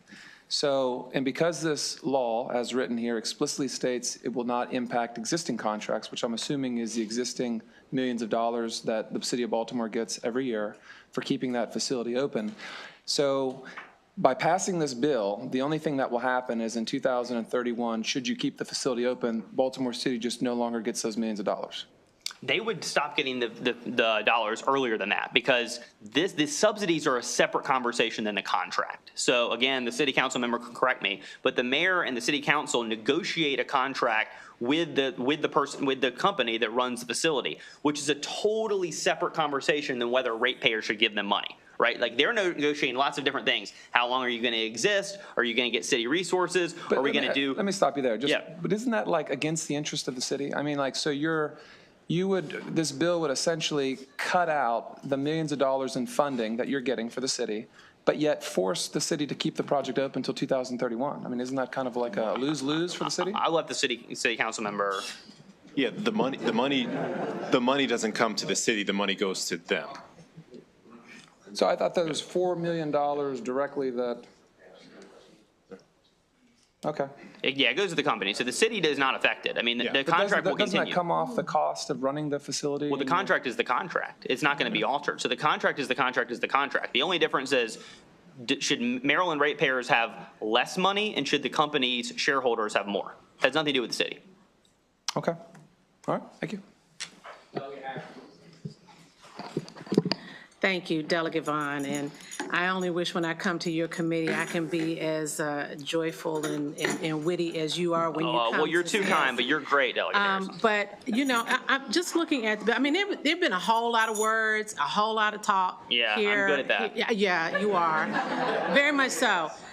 But the bill, when I look at the bill itself, it looks to me to be very simple. And, I mean, you know, you started out talking about subsidies. So there's nothing in this bill that talks about subsidies from what I can see. Mm-hmm. Am I correct in that? Yeah, the bill. Okay, yes? Yes. Okay. But so it looks like, in my look at this bill, all you're doing is deleting waste to energy and refuse derived fuel. That's all that this bill says. It doesn't talk about subsidies, doesn't talk about anything else. This is all it talks about. Correct. And so that was a whole lot of discussion to delete two lines. Yeah, I guess so. I guess I, mea culpa for being so verbose, Delegate Harrison. But yeah, it is a delightfully simple bill. Thank you. Nothing with you is simple, man. Delegate Weibel. Got that right. So I just want to follow up on Delegate Pippy's question. You said the contract's the contract. It has no impact on that, but we don't know what the terms of the contract are. So are these credits a pass-through to Baltimore City through the contract? No. And it's not. So how is it addressed in the contract? It's not. Again, it's two completely separate things. It'd be like if the mayor of Baltimore City created a deal with the corporation, and then like the next year, Delegate, I don't know, Mike Rogers was like, hey, I'm going to make a new deal where every year I'm going to give $5 to Wind Waste. It's like, well, I mean, that's up to Delegate Rogers. I mean, if he wants to give some of his birthday chunk of change every year to Wind Waste, that's on him. But like the mayor of Baltimore City doesn't need to know about that. Like they don't need to write Delegate Rogers into the contract. It's a totally separate thing. So they're on a fixed price contract for waste disposal? Correct. For 3 years or whatever? 10-year renewal. 5 more years. Yeah. 5 years. Fixed price contract. Roughly 5 more years, yeah. Okay, thanks. To clarify, the rec is directly between the state and the company. Correct. The only pass-through is Montgomery County because Montgomery County owns the facility. But yep, exactly. And then we would know the terms of the contract, but we have a Baltimore City councilman here who would be able to disclose the terms of the contract if there were something in there that would be a pass-through, essentially. And that is not, to your knowledge, sir. I am not part aware of any pass-through, no. All right. See, Delegate Aaron. Yeah, thank you. I'm so sorry. Just briefly, I understand all you're talking about, but the testimony, there's been testimony that is pro-closing this. I think the gentleman was, do you think that their mind would change if they were assured that this was not going to close? Would their testimony be different? And how is it that they're interpreting this, that this is a path to closing that facility? You mean the other proponents? Yes. I can't speak for them. I don't know. But Well, I mean, something's being said out there. Can anybody speak to why you think it will close and why you're commenting on that? Oh, well, I'm not one of the ones who said it would close. But what I can say on that is when trash incineration was first added into Tier 1, it was done at a time when a second refuse-derived fuel, so very similar to a trash incinerator, was proposed to be built in South Baltimore. So there were going to be 2. And that was one of the big reasons that the General Assembly put this in the bill as Tier 1 originally. That never was built. And so one of the things that advocates, are very concerned about is that our continued use of trash incineration in Tier 1 remains this incentive to try to attract new ones to be built in communities around the state. Okay. Last point. Wouldn't you agree that this bill will make it easier to close it? This bill will remove several $1 million a year from them. No, thank you. That'd be like saying, sorry, Delegate Aaronson, that'd be like saying it'd be easier for me to retire if our delegate salary was $5 less. Well, taking it out of tier one will make it easier to close it. I think that's true. I mean, if you're talking about a $2 billion and a $1 billion company, and you're talking about mere chump change, I mean, it would be like saying we made what, like 50,000? It would be like saying if you subtracted my salary by $5, I think that's roughly about the same. Someone can check my math. You subtracted my salary by $5. Does that make it easier to retire me? I guess maybe, but it's not happening. I'm talking about the facility, but okay, thank you. It'd be like $2.50 and $1.25. 2.5. Okay, 2.5. I know. You're an attorney. Delegate Rogers. Mr. Chair, so, and this is for either Delegate Vaughn or Councilman Conway. So I know we've talked about the pass through the recs and the economic impact associated with that, but jobs, what are the economic impact associated with any jobs that are at risk is associated with this particular piece of legislation? I did touch on this briefly, and it's something that we should take seriously, right? For sure. No jobs will be affected by the legislation. The fiscal note says that too, because again, this is such a trivial amount of money for these two massive corporations that operate facilities throughout the country that they're not going to be laying people off and they're not going to be closing the facility. Now, you're going to hear, like I mentioned, from some union workers at Curtis Bay, who again, I strongly support. But Curtis Bay Energy doesn't receive any recs. They don't get any trash incineration dollars at all. And there are no union workers right now in the three facilities, including the one in Virginia. So jobs will not be affected unless they close. And again, I'm extremely skeptical that they're going to close. I think if they were going to close, they would come here and tell the committee they were going to close. They're going to gesture towards that. They're going to try to strike fear in our hearts. But they're not going to come say that. They're not going to be throwing a PowerPoint up here, probably because the chairman wouldn't let them. But they're not going to be throwing a PowerPoint up here and saying, here's our financials. Here's how dire this is. If we don't get this extra 10, 20 million bucks, $5 million, $7 million a year, we are hurting. We're going to shut down. Businesses have told this committee that before. I've heard them. Businesses, if they think they're going to legitimately close, they will show us the numbers. They are not here with any numbers. They're here with conjecture. They're here with gestures. They're not here with numbers. Okay. He said, yeah, I would agree. Who? Delegate Adams. Okay, real quick, Chair. I wasn't going to talk. I disagree on the principle that a business is going to come in here and lay hard on a bill like this and threaten to leave the state. They would probably end up getting the exact opposite response that they would want from a committee like ours. So I would say, and correct me if you think I'm wrong, that a business who decides whether or not to locate in the state of Maryland has a lot to do with just the general attitude that the state gives the businesses. Businesses have choices. They can make choices. And if it's true that this is a multi-billion-dollar company, that means they've got a lot more interests than just in Maryland.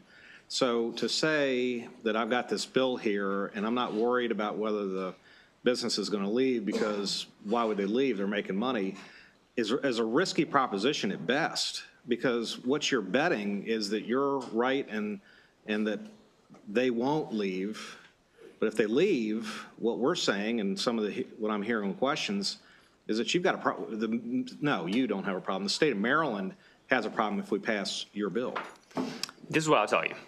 Wind Waste in particular operates all the way up and down the East Coast. They're mostly a Northeast company. Like I said, their CEO lives in Boston. They're headquartered in New Hampshire. They're operating all around the East Coast, including in a lot of blue states that I think you and I would probably agree are not necessarily pro-business states. And they're operating there, where most people in this room would say the economic climate, the pro-business outlook, the Chamber of Commerce consensus on that state is pretty bleak. And they've got incinerators in all these blue states. And we are the only one who's been suckered into giving them a dime. All I'm saying is I wouldn't bank on the concept that the business, by not coming in here and threatening to leave, it isn't actually being discussed. And I would not conflate the two subjects. Okay, touche. I appreciate that. Can I say one thing? Nope. Okay. All right.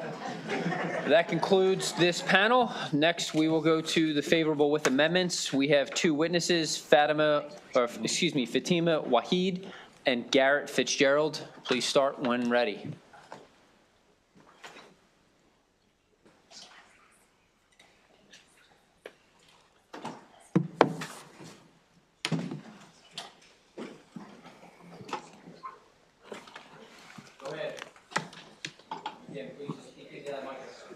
My name is Hussein Wahid.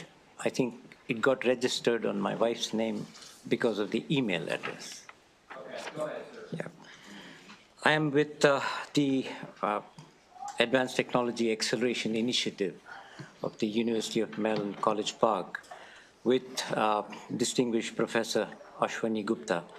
And he was planning to testify, but something happened and he couldn't. But let me state that I've been involved in the technology implementation of the facility from the beginning, and so has Professor Ashwani Gupta. So it was a matter of just bringing forward the facts with respect to the state-of-the-art technology that is deployed currently. And they have been ahead of the standards that are the national standards for a long time. And the state has made sure that they stay in compliance with all the regulatory requirements, and they are subject to some 100 standards that are totally complied with. And it is considered renewable, sustainable under EPA, and also they've spent about $40 million to upgrade recently. And it is considered by EPA as a risk reduction technology. So it has a lot of advantages that it is offering with respect to waste reduction, and it reduces air, land, water, and energy impacts at the same time. So there is the utilization of the knowledge base that is in Maryland, the Advanced Life Cycle Engineering Research Center in Maryland is considered #1 in the country. And also distinguished Professor Ashwani Gupta's models have been utilized in applying the best technology that is available inside the combustion systems, and it comes from Stanford University's research centers. So I just want to state that the facility is applying dynamical system of specifications and standards, and it is also a candidate to benefit from other bills. Thank you, sir. Go ahead, Mr. Fitzgerald. Thank you, Mr. Chair, members of the committee. My name is Garrett Fitzgerald. I'm a section chief with Montgomery County, here today on behalf of our county executive, Mark Elrich, who did supply written testimony. Thanks for the opportunity to speak in support of this bill. Montgomery County has supported it for years. Our support continues. We think this bill would appropriately refocus the state's RPS, by removing waste incineration from counting as a Tier 1 resource, and thereby shifting those public funds to the development of clean, renewable energy resources. We support that change as it's important for reaching our climate and our zero waste goals and improving public health. These changes would, however, come at a cost, as the committee has just discussed. Last year, the sale of renewable energy credits brought in a little bit more than $12 million to the county's budget. For this reason, we are requesting an amendment to the bill to start implementation next year in 2026 to allow us time to further advance our zero waste efforts and help avoid additional customer rate increases in FY26. I want to thank Delegate Stewart for continuing to champion this bill. We greatly appreciate the dialogue we've had. In closing, we very much support the bill while acknowledging the short-term financial impact to Montgomery County.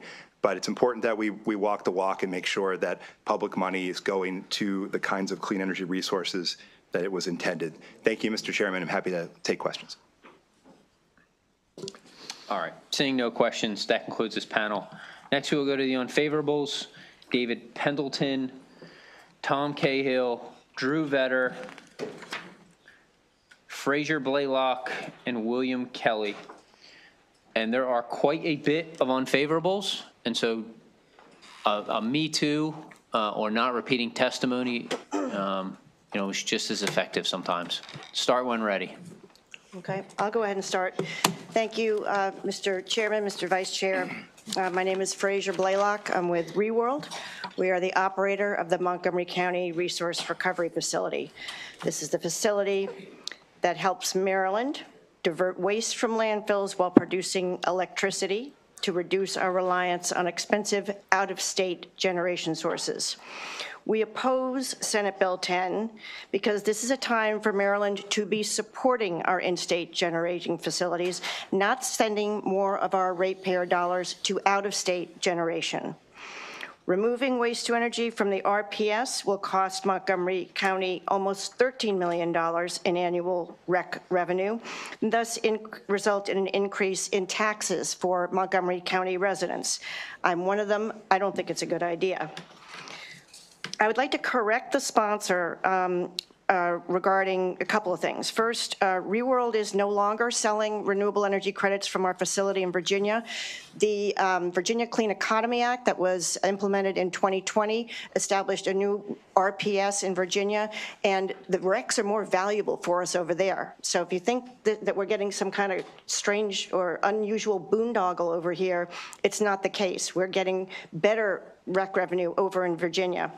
The other thing I'd like to correct is that is regarding other states and whether or not they support waste to energy. We sell renewable energy credits in New Jersey, Pennsylvania, Virginia, and Massachusetts. So there are a lot of states in the Northeast that recognize that these facilities have an important role in maintaining our independence from having to ship waste to out-of-state landfills, because that's the only other thing to do with waste now. If you don't take it to the waste energy plant, it's going to a landfill in someone else's backyard, in someone else's state. And there go our ratepayer dollars too, because that's where the landfill gas money will be going to. Sorry. Thank you. Go ahead. Chair Wilson, just side note, David Pendleton and some of the other unfavorables from Smart TD are caught up over in another bill they're supporting with E&T. So I'll go ahead. My name is Tom Cahill. I'm a 29-year employee of CSX Transportation, currently working as a locomotive engineer out of Brunswick, Maryland. I want to express my opposition to HB 220 and highlight the positive role that waste to energy plays in providing clean, refined, and efficient source of energy to the residents of Montgomery County. CSX currently provides 6-day-per-week service to Dickerson Generating Station, where double-stack containers loaded with solid waste collected from county residents and businesses are moved from the Shady Grove Transfer Station to Dickerson. CSX generally moves 75 to 94 containers of waste at a time. Just one container car can handle what would be 3 truckloads of solid waste. One train keeps 225 to 300 diesel trucks off Montgomery County's roads daily. Ash produced at Dickerson is moved by another CSX crew to Brunswick, where it is added to freight trains and sent to out-of-state recovery facilities. Dickerson Generating Station has been a good idea since its inception and continues to play a vital role in waste disposal for the county to this day. Power generated there provides heat and electricity for 30,000 homes annually, giving relief to the region's extremely stressed electrical grid. Dickerson has evolved over the years to stay at the forefront of clean burning and efficient technologies, just as CSX's locomotives have evolved to meet current Tier 4 requirements for exhaust emissions. The partnership between CSX, ReWorld Waste, and Montgomery County is the best and cleanest method to manage this residual waste, with the benefit of contributing to the regional electric grid. Alternative proposals to truck county waste out of state would negatively affect local air quality, add to traffic, and take a reliable, renewable, locally produced source of power off Maryland's strained grid. The current partnership also provides good-paying jobs. Additionally, it supports good-paying jobs employed with local companies that maintain equipment at these locations. The partnership is a win-win for all those involved, especially the county residents who are electric utility customers in the region. I ask for your support of this program for years to come and urge an unfavorable report. Go ahead, sir. Good afternoon, Chair Wilson, Vice Chair Crosby, and members of the committee. Thank you for the opportunity to provide testimony today. My name is Bill Kelly, and I represent the members of United Steelworkers Local 12517. We strongly urge you to oppose House Bill 220. 2 weeks ago, Governor Moore said Maryland must be less dependent on federal jobs, specifying health care as a priority. Health care, like every industry, produces waste. Making that waste into energy provides for approximately 40 of my steelworker brothers and sisters at Curtis Bay Energy to have jobs.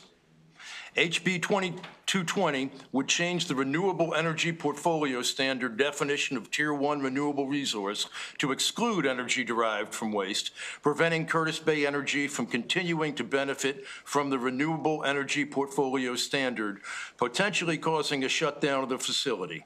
This would be devastating to our members, their families, and the local community. Many of us worked at FMC Baltimore until those jobs went to China. We worked at Sparrows Point until the steel mill closed. There is a shrinking pool of industrial jobs left in this area. The committee need only look at the Luke Paper Mill in Western Maryland, when denied their credit for burning their waste, lost over 600 jobs from USW Local 676, shattering the local economy. The impact of this becoming law would likely be our members out of a job. There is no provision in this law to provide benefits for impacted workers. On behalf of the United Steelworkers Local 12517, I urge you to oppose House Bill 220. Thank you for the opportunity to testify. Thank you, Mr. Chair. I wanted to start with a question to the gentleman from SMART. I'm sorry, I don't know your name. Tom, hi. Tom? Yes. Thanks for being here, and I will join you in fighting for the ability of SMART to continue to bring waste to and from the Dickerson spot. I just want to clarify, though, that if we were to have other waste management at Dickerson, so let's say we shut down the incinerator, close the incinerator, whatever, if we had other waste management, not that this bill does that, but if we had other waste management, if we had compost, recycling, everything else, you would still be, you're the transport to and from Dickerson, right? Not, correct. And then from Dickerson to the landfill where the ash from the incinerator goes, yes. Right? So we could still conceivably, whatever the county decides to do with incineration as a strategy, we could still ensure that your members are transporting it, right? Because I would want to protect your members' work. In my mind, it's not directly tied to incineration. I guess that's why I'm asking, because you're not working like at the incinerator, you're working at bringing the waste to and from the Dickerson location. It could be for recycling, could be for compost. Is that right? Yes. Okay, all right, thank you. I mean, I appreciate that it's being incinerated right now, but I just wanted to clarify that. And I will absolutely work with you to make sure that the bringing of the waste to and from remains SMART's work. So hold me It is that. the most efficient way to move that waste in Montgomery County for Montgomery County residents. With rail. Yes. Yeah, agreed.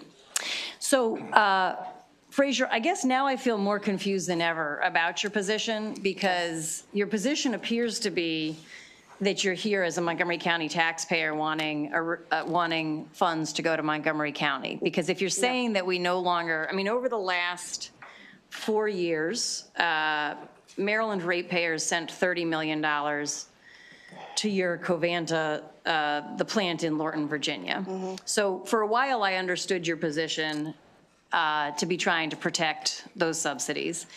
Now, if what you're saying is accurate, that your out-of-state plants aren't receiving Maryland ratepayer money, which would be good to know, because I'm very concerned about Maryland ratepayer money and where it's going and what it's being spent on. Yeah. Now that money is going to Montgomery County, and we just heard Montgomery County say they would rather not have that money than have essentially a lie in our RPS, the lie being that incineration is renewable energy. That's what Montgomery County's position is. So I don't really understand what your position is right now, other than as a Montgomery County taxpayer, you want that money to go to Montgomery County. Is that what the position is? My position is as an employee of ReWorld. And when the bill was heard in the other chamber last week, I had about 15 employees with me, all of whom work at either the transfer station or the waste-to-energy facility.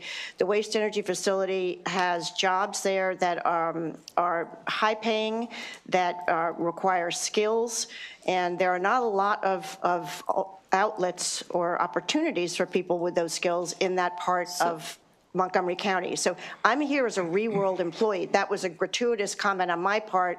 Being a ratepayer, I find it obscene that the county wants to give the money away. But again, a gratuitous comment on my part. I'm here for ReWorld, the employer of the 110 employees that we have in Montgomery County. So now I need you to make a connection between 110 employees and this bill, because here's how I see it. Okay.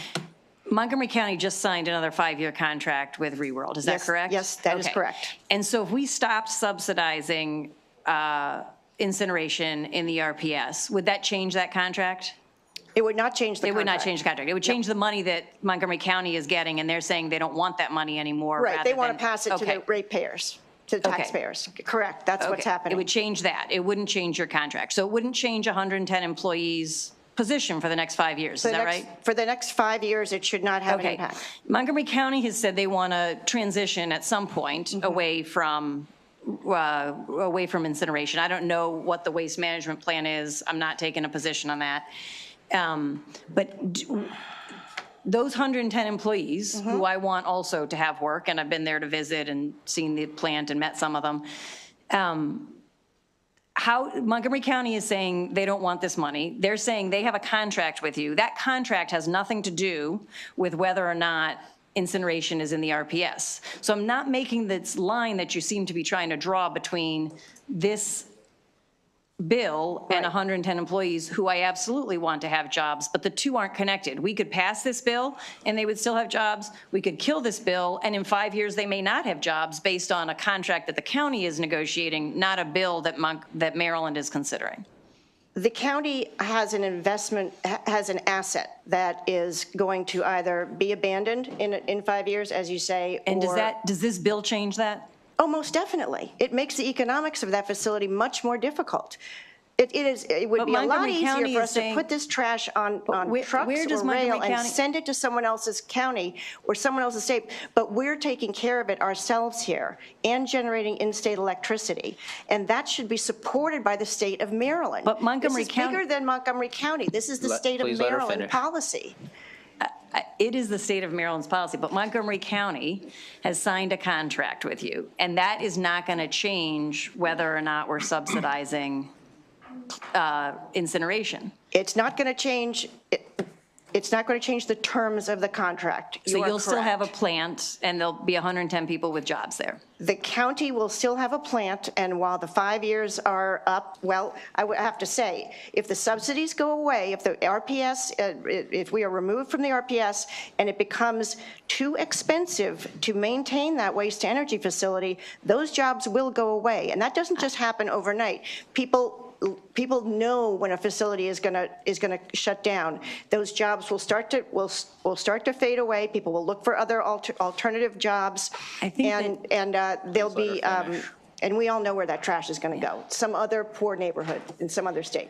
I think it's disingenuous to say that because I think we know that there's true. Because there's a contract that has nothing to do with this bill. All right. Okay. Thanks. Thank you. Delegate Johnson. Thank you, Mr. Vice Chair.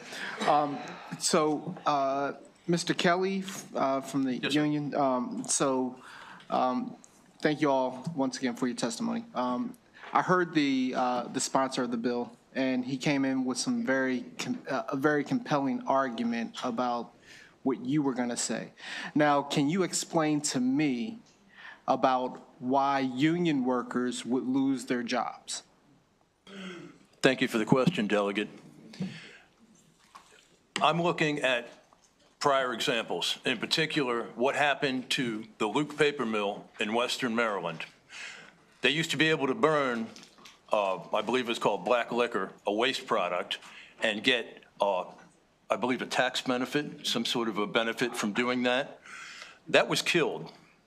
Luke Paper is no longer in business. And that was one of the things that put a nail in the coffin of that plant.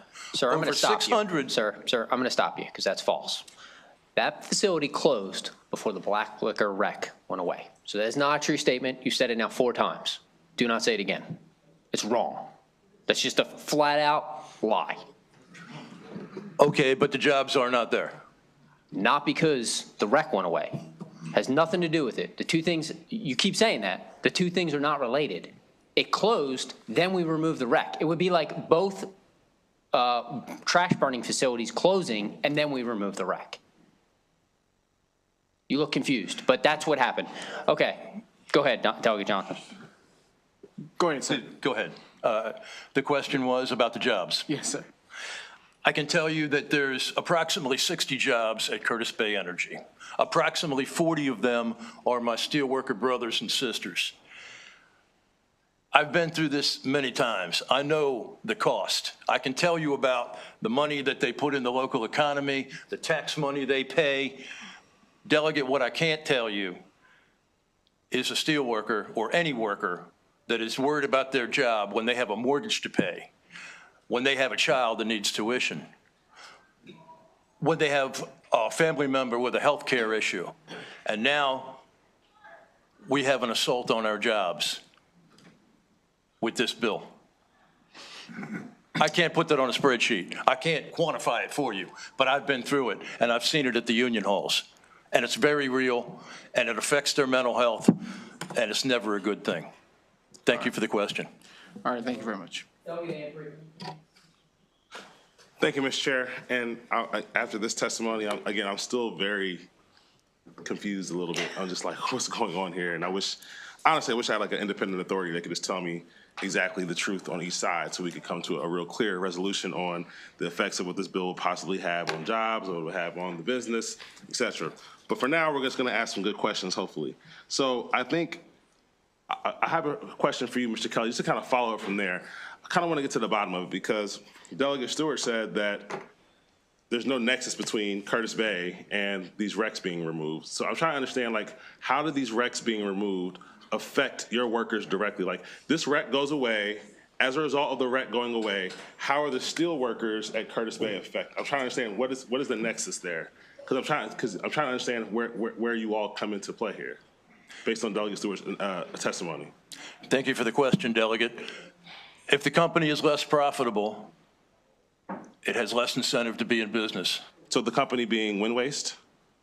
What Curtis Bay Energy. Okay. Where my brothers and sisters work. So Curtis Bay, but how is Curtis Bay Energy affected by this bill? Like so if the REC changes, the subsidy that we give to burn to the incinerators goes away, how are you affected? Because you're not from Wind Waste, you're not the incinerator there, you're not the incinerator in Montgomery County. So I'm trying to understand how you all are affected in this bill. That's all I'm trying to get to the bottom of. Curtis Bay Energy receives the same benefit from the renewable energy portfolio standard. But not this one. Okay, offline conversation. All right, so next, Frazier, thank you for coming today. I want to clear up some comments made about your business structure. So I'm trying to understand. I've heard y'all got a lot of money, and y'all don't really need my money. So I'm trying to understand, how much money do you really have here? Because the Delegate Stewart is saying that you have this much money and this won't really affect you, it's a drop in the bucket. Can you just give me a better detail of the economics here? Like, you're losing this subsidy, and as a result of you losing this subsidy, it does what to your business model as to why you can't operate still? Well, we get paid by Montgomery County, right, to be an operator of their waste energy facility and their transfer station. If the subsidy goes away, are they direct dollars coming out of ReWorld's pocket? No, this money goes to the county. And the county uses that money to support its solid waste system, which involves a transfer station, which we run for them, which is unlike one that is anywhere in the state or practically in the country, where you can bring anything you want and we'll recycle it and we'll find a place for it. So we have a sophisticated waste system in Montgomery County. This money supports that. We are an operator that works for Montgomery County. Got it. So just to make sure I'm clear, you're saying that the subsidy goes away, Montgomery County won't have the money to then pay you all. Yes, that is we believe strongly, and we have reason to believe that if the county is no longer receiving the benefit of the RPS that supports the concept of renewable in-state generation, that is a disincentive for the county to continue to do the right thing with their trash, which is what they're doing now. The incentive would be to send it somewhere else. Got it. Okay, and the last question, I promise. The subsidies, you named off some other states where there's possible subsidies being, so now I'm confused on, I heard at the very beginning from the sponsor, we're the only state giving out That's subsidies. Incorrect. That's just flat incorrect. So now you're telling me there are subsidies out. I'm not going to say the word lie. Y'all say the word lie. I don't think anyone's lying here, but that is incorrect. Okay, so I just want to get, from your perspective, just to get a better understanding, what other subsidies are you receiving and how does it work into your economic model? Just to make sure that, I just want to make sure the record's clear on. Yes, sir. What is Maryland? Is Maryland on the are we on outside of doing the wrong thing here for you? You're doing the right thing, and you're on the inside of the Mid-Atlantic and Northeast corridor, where there is a lot of trash and not a lot of locations to dispose of it in the immediate region. So New Jersey, Pennsylvania, Virginia, and Massachusetts, we have facilities in all those 4 states, and I think Wynn probably has in most of those states too, and we earn renewable energy credits in each of those states.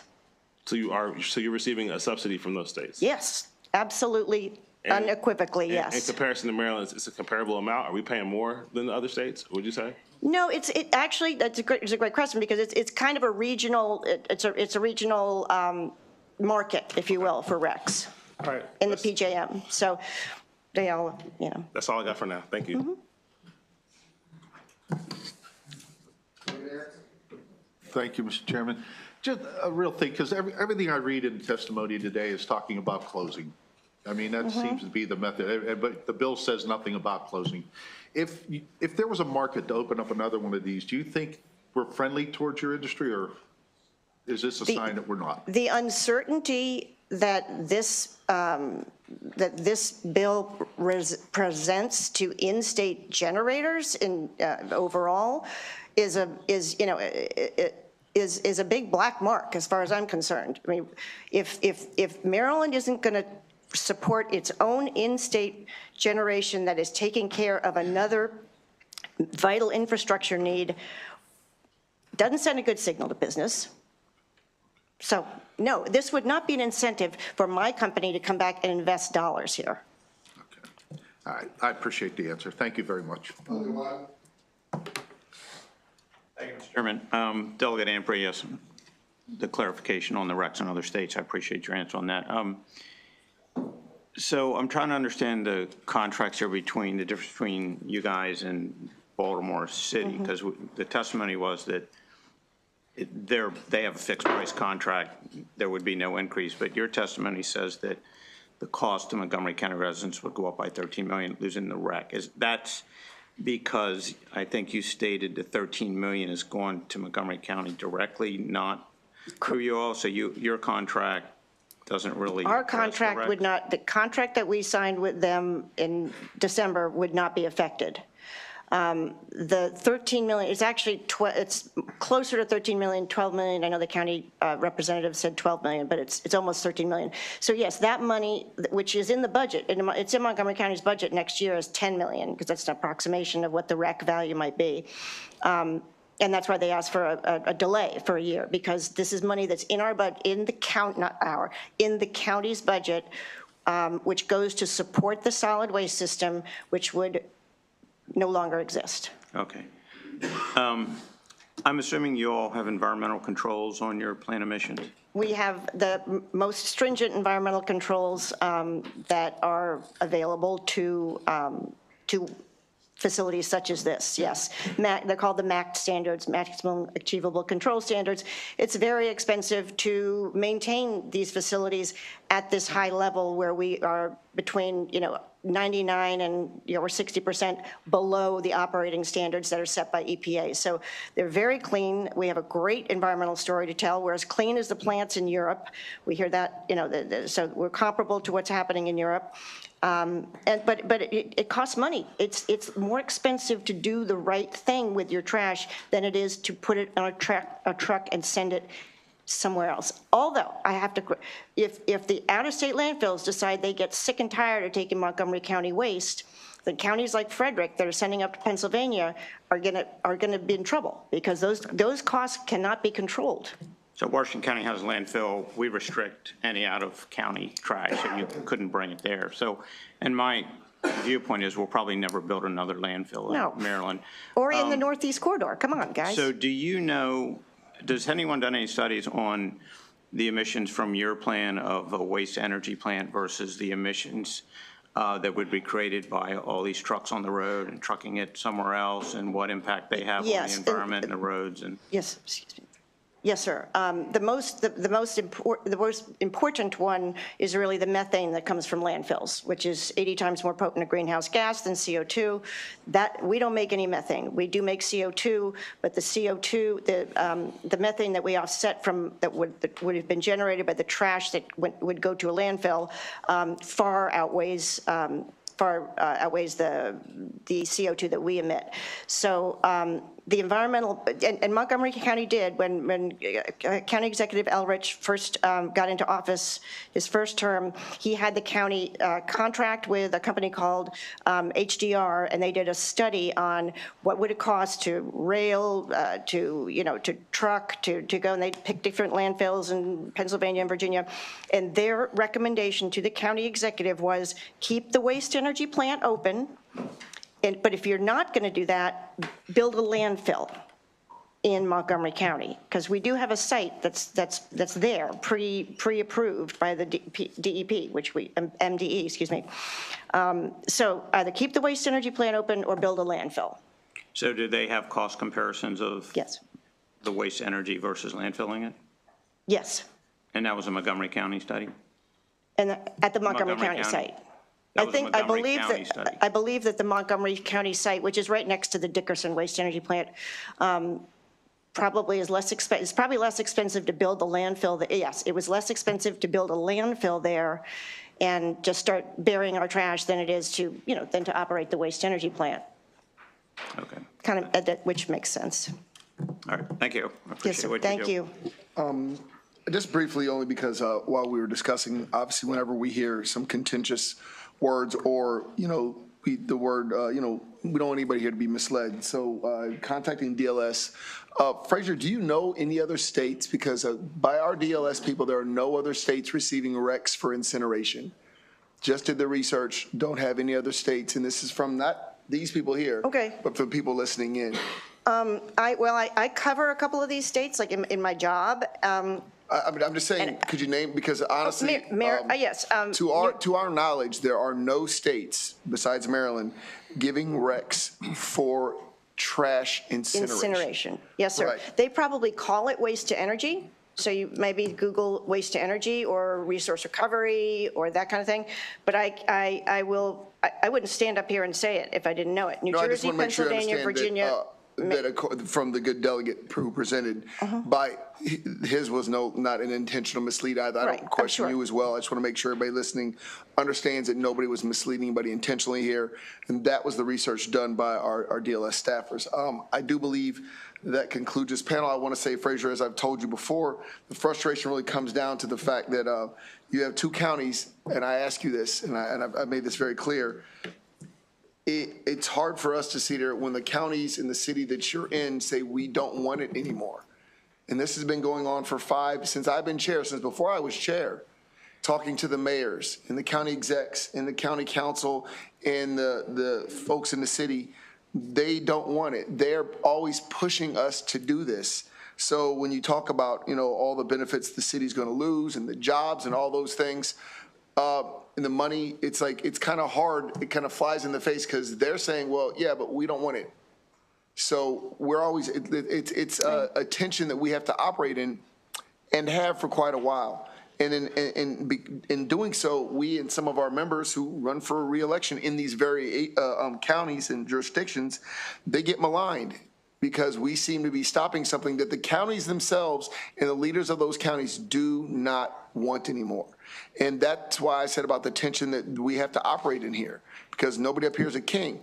We're voices. And if there are people who are saying that they don't want it, we're trying to listen.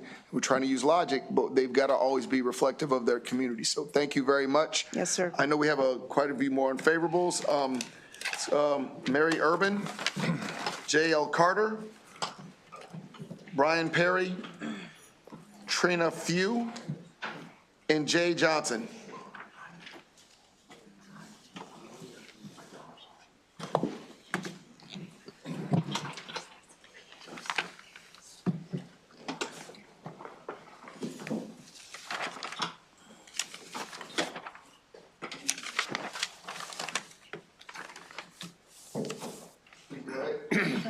I can start.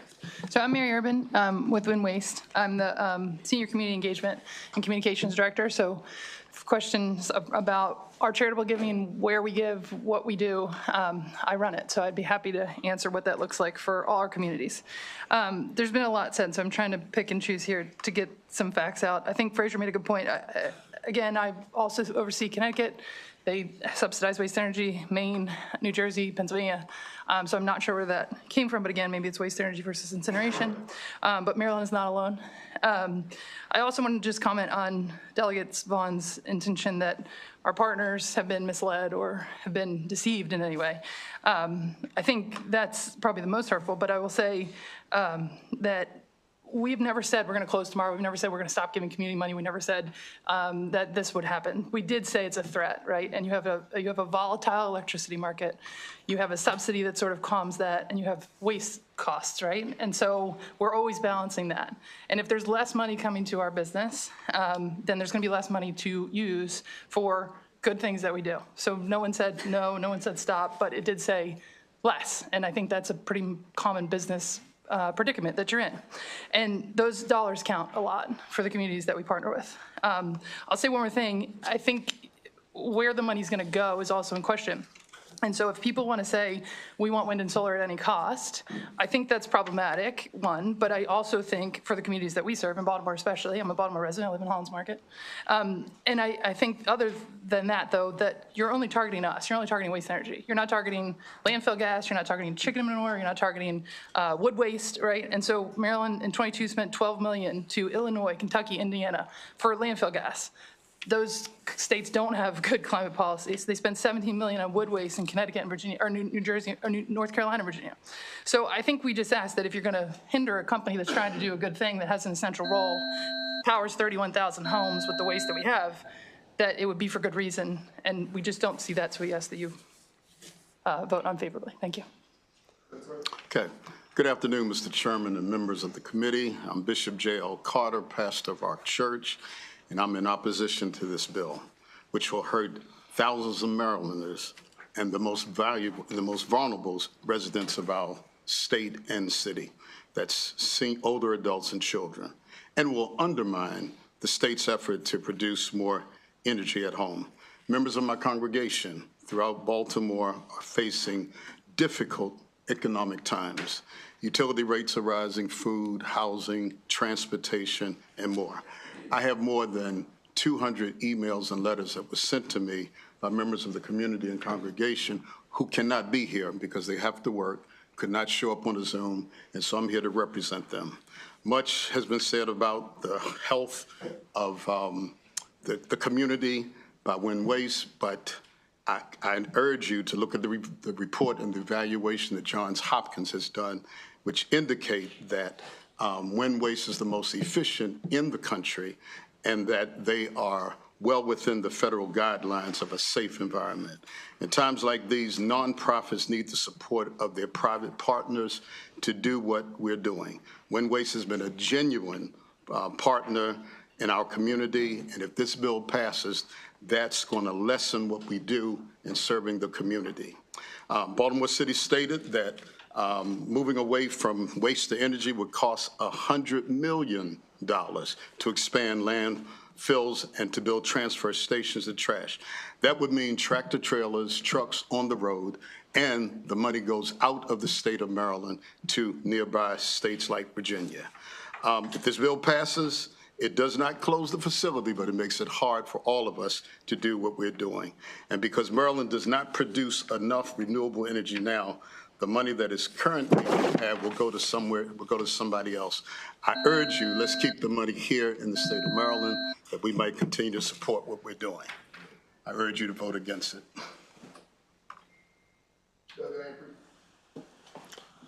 Thank you, Mr. Chair. Thank you both for testifying. Mary, just want to get, again, more clarity on the business model and the economics of your system here. So I heard, I asked the same question I asked earlier. Sure. I heard you all are doing extremely well as far as economically, and just want to better understand how much this subsidy supports your business model. Like how percentage-wise, by losing this money, how much does this actually impact you? Sure.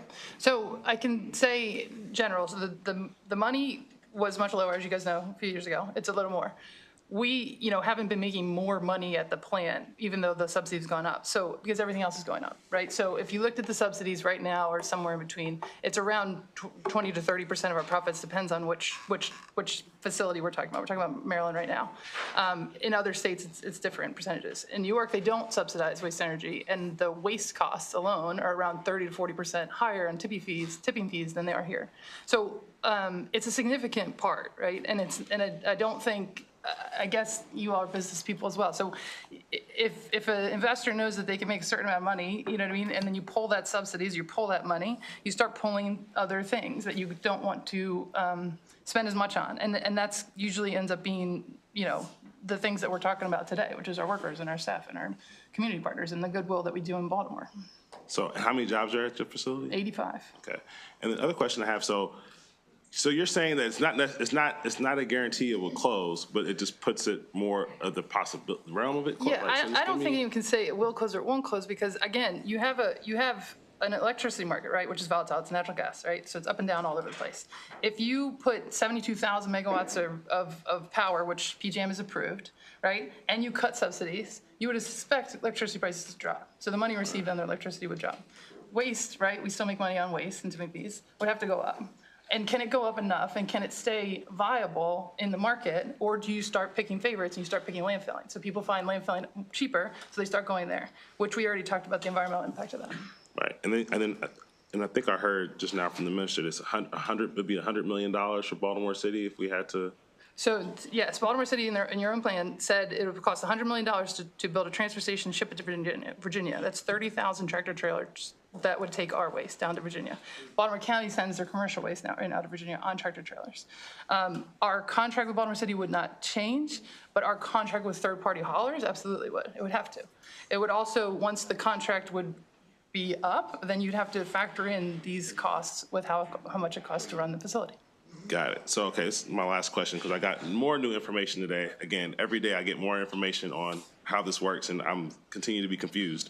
So, I am. So, am I correct? You all participate in PJM's capacity auction, correct? Capacity markets, yes. So, so this is information I received today, and I'm happy to hear your thoughts on this. So, based on what I received today, that based on the rates changing and everything, you're going to get 6.5 times more for the electricity that you sell to the market. In the capacity market. Right. So you make more money. So I'm trying to understand. So more money's coming, or so I'm just confused. Well, the capacity market has been inflated over the past couple of years. That's true. Right. But if you're going to make a permanent decision about an industry based on a couple years of inflated data, PJM already put in a cap and a floor. So they already know, because they've gotten complaints to FERC, that PJM has to act on those capacity prices. So those are absolutely going down. They're also doing like a number of other things that's a little higher than my. But in June, you do foresee that you'll make more money because you'll get a higher rate.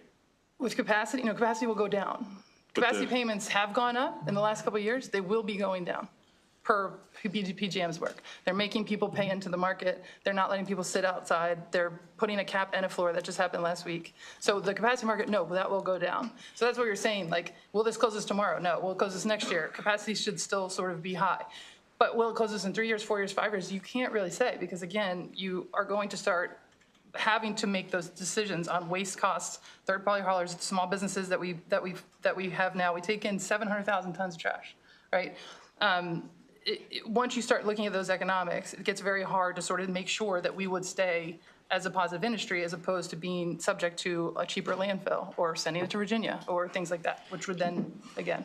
And the data shows landfills are worse than the incinerators you all have is cleaner. Every ton of waste that we take, we actually are reducing greenhouse gases by 1.3 tons because you don't have the tractor trailer chips, you don't have the methane from landfills, and you don't have the recycled metals that we do. We recycle around 12,000 metals in the back end of our process. So for all those reasons, plus you'd have to use fossil fuels or an energy, since we don't have nearly any wind and only a little bit of solar, you'd be using these other. So outside of composting, you're the cleanest way to get rid of the trash. Yeah, we were the preferred method. EPA, the EIA, they all sort of say that yes, you should compost. Yes, you should waste reduce. Yes, you should recycle.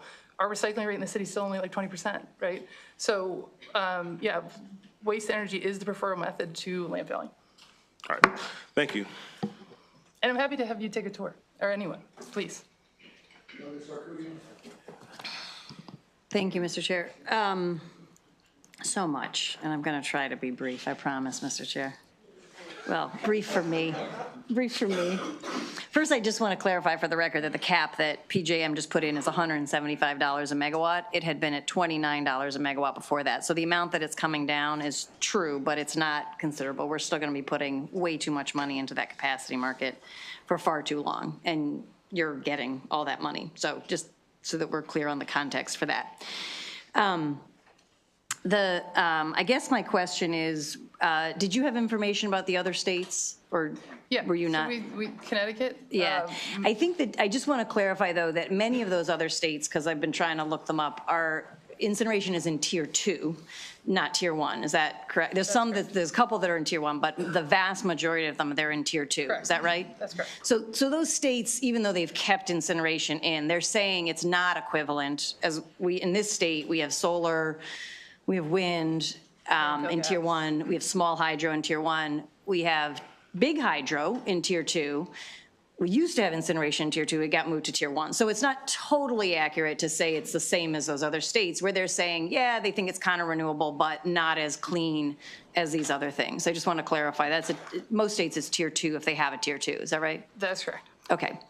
And I think the last thing I want to do is just come back to, I'm not arguing whether incineration is better or worse than landfill. I think depending on the context, it could be. I think depending on the driving, and that's what brings us back to this idea that we have to get a handle on waste management. Sure. But waste management is not what this committee does. This committee does energy. And so I hope that E&T, Vaughn, when you're finally done here, go back and fix waste management over there. So we are not in a position to argue whether incineration is preferable to landfill. We are in a position to determine what is renewable energy that ought to be in our Tier 1 renewable energy sources. And I agree with you, and I'd be happy to support taking landfill gas and a bunch of other dirty stuff out of here, but that's not on the table right now. So would you support this bill if we took all of them out? No, we think we should all be in there. Okay. Just needed to clarify. So, but having said that, I guess the bottom line is that trash is not renewable. The only reason trash could be considered renewable is because we have completely failed as a species in managing it. So I guess and I think the fact that you all had to sue, did you guys sue Baltimore County for not sending you enough trash a couple years ago? Yeah, that's not Baltimore City though. So Baltimore County, but you sued Baltimore County because they didn't send you enough trash. They said they would send us trash. We have to have stability. So okay, yes, so I think that alone, like we never have to sue the sun to make sure that it's producing enough energy in our RPS. Isn't that so?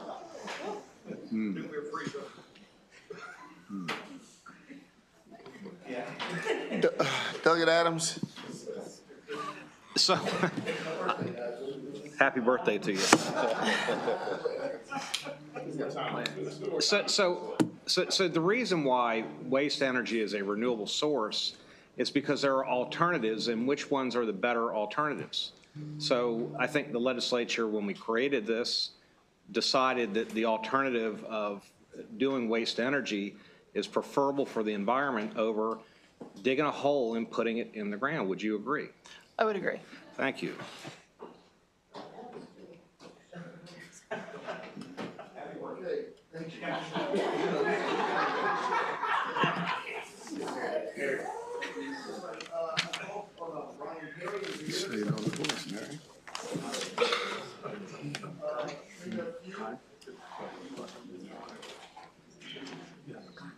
Jane Johnson.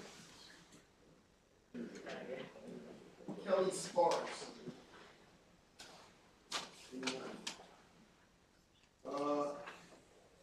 Antoine Burton. Yes.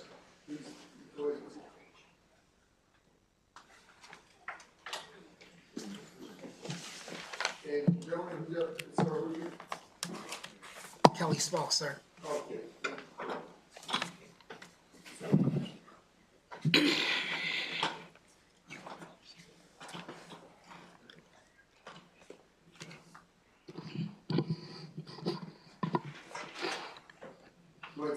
Yes, good afternoon to the panel. My name is Pastor Antoine Burton. I serve as pastor of Changing Lives Ministries of Baltimore, also the president of the We Are Us men's movement. At Changing Lives, we serve over 300 families, and We Are Us, we serve over 10,000 families in Baltimore City. I had a prepared statement, but I have to address this because I'm a member of the faith community in Baltimore. Respectfully, the delegate attacked the faith community in Baltimore, which I think those statements went out of bounds. I think if we're going to stick with the bill, we need to stick with the bill. Listen, I'll be very, and I'm a man Yes, of sir. faith. This is my committee. I Yes, believe sir. that my chairman who was run before would have addressed it had been so. We definitely, and I appreciate this because we are the people's house, but all that aside, I did not hear what was being said. I didn't get any text, and usually I do if somebody goes off the rails. I'm not sure what we're talking about here, but please don't take your time instructing on how to run the committee because I know you do have something important to say, sir. I'd prefer to hear what you have to say. Yes, sir. But when the statement was made that the faith committee is here because we've received funding, I have to address that because you attacked our credibility. Not at all, but nobody stopped him from saying that, so I have to address that. Thank you. I'm not being disrespectful, sir, I promise you. Thank you for allowing me to share. I will say this, converting waste into energy is one of the largest sources of renewable energy we have because we are so far behind in wind and solar energy.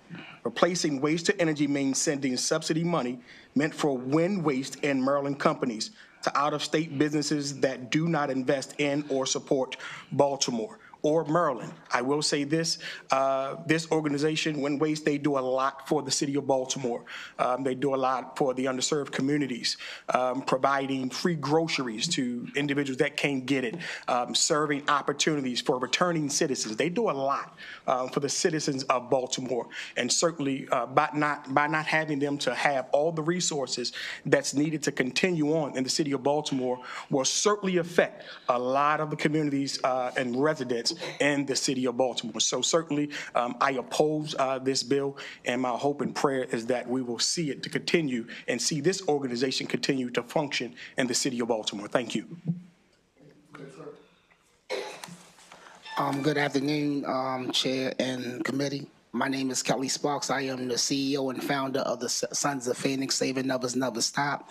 I am here to oppose House Bill 220 and to speak on behalf of Baltimore underserved Black communities. I have heard a lot of different groups talk about this legislation impact Black communities, but we would like to speak for ourselves and the communities we serve.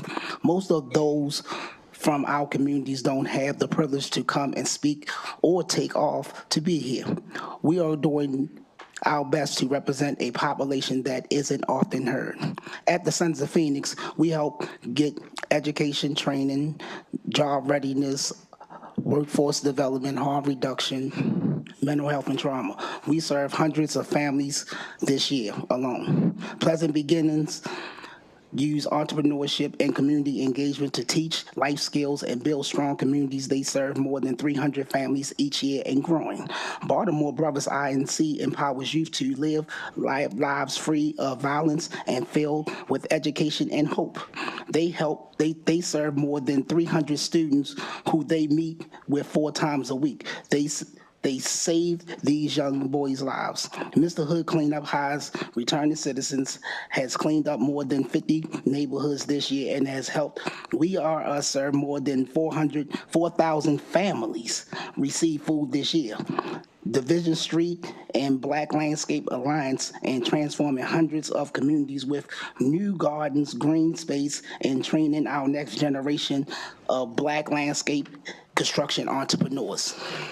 Young Successful Leaders is creating the next generation of Baltimore leaders through entrepreneurship and workforce development training. They have served more than 5,000 families since 2020. The Rich Foundation offers valuable children in Baltimore resources and in cycles of traumas, violence, and poverty. They serve more than 7,420 since 2020. And thank you, sir. And thank you, committee. Thank you very much for those numbers, sir, and we appreciate you guys both being here. Thank you very much. I hope there was no offense. I don't my believe there's any apologies. offense My given. apologies. It's My all good. apologies. But thank you guys very much for taking the time, because you're right. A lot of folks would love to be up here every day, but they're working or running their own business, so I'm glad that you were able to make it. Thank you very much. Thank you, sir. We have one more person. Antoine Burton? Yes, sir. I just went. Gotcha. My bad. So I think we have 2 virtuals. Anybody on, guys?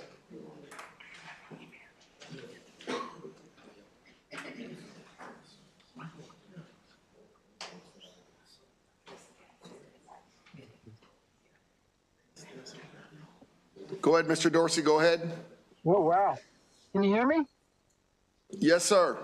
Excellent. I appreciate you. I stand in opposition to HB 220. My name is Michael Dorsey. I'm the executive director of Grow Home, Baltimore-based nonprofits that support community-led programs, cultivating open spaces, empowering residents, giving youth access to jobs and recreation and first-time employment. I've been part of the underserved communities of Baltimore and South Baltimore area since about 2010. And I really want to talk about being a practical person and acknowledging that wind waste is an important part of the existing waste stream. They are a renewable energy source, and they're better than the existing alternatives considering our infrastructure. And most of all, they are a reliable community partner. They provide good paying jobs. They support local nonprofits. They support the development and enhancement of green spaces. And they're providing good, well-paying jobs for hardworking citizens that are here right now today. So I think the continuing support of them is going to be important and valuable for our collective future. Thank you. Thank you very much, sir. See no questions, we'll move on to the next. Christopher DeParney. Yes, hi, good afternoon. My name is Christopher DeParney. I am the founder and executive director of an organization here in Baltimore called For My City. Now, we are focused on environmental sustainability. I don't voice myself or call myself an activist. You know, I speak facts in this case. I feel that, listen, this bill is, you know, there's too much undetermined information in this bill. And you hear it from a lot of the delegates on the committee there asking questions that, you know, the Senate has no answer for. There's a lot of what ifs. There's 23 states that have waste energy in their portfolio, and I think there's 5 that have them in tier 1, right? There needs to be more understanding in waste energy facilities and the benefits. There's cities that promote waste energy facilities, and we have one in Baltimore City that is a gem that we can capitalize on for economic benefits for our communities, and drive programs that push Baltimore forward as one of the global leaders. Maryland's ranked 46th in one of the last reviews I see for bringing business in here. Bills like these are what drives businesses out of the state of Maryland. And we can't go on an if based on what the Senate is saying that we don't know what these companies are going to do. The only way we can do that is by bringing everybody to the table and sitting down and having educated discussions to answer these questions moving forward. To me, this bill right now is just too much uncertainty. There's a lot of what ifs, there's a lot of misunderstandings on what should be viewed as a renewable source of energy. Waste to energy is the renewable source of energy. We've created a lot of trash as a society, and we need to have a way to deal with it right now, not 10 years down the road, but right now, as we continue to build reliable infrastructure to handle waste. So, you know, punishing a company at this point shouldn't be our answer. It should be bringing everybody to the table. Let's have educated discussions. Let's clarify all the states that have these facilities. Let's clarify the 5 states that have them in tier 1, understand the benefits, understand what we need to do forward, understand our contracts with Montgomery County, with the city moving forward, so that we have better educated answers. And if you're not toured the facility to understand waste in the city, Senator, I suggest you go tour the facility and understand the waste problem that we have here. All right, thank you so much, sir. Seeing no questions, that concludes this bill hearing.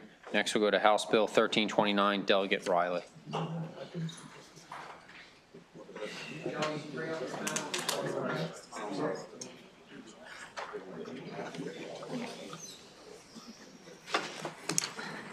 Thank you, Chair Crosby. I believe it's just myself. Delegate, real quick, and I don't want to conflate anything, so she's not on the panel. However, she is signed up as favorable. Joanne Frederick. Okay. Go ahead, Delegate. You can start. Okay. Yes. Okay, thank you. Okay. Good afternoon.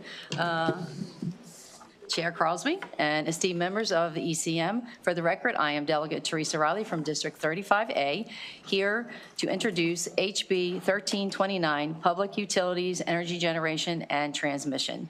Marylanders are receiving increased electric bills that directly impacts our constituents. Maryland is forced to continue importing more and more electricity that is done by destructive and, in some cases, intrusive overhead transmission lines.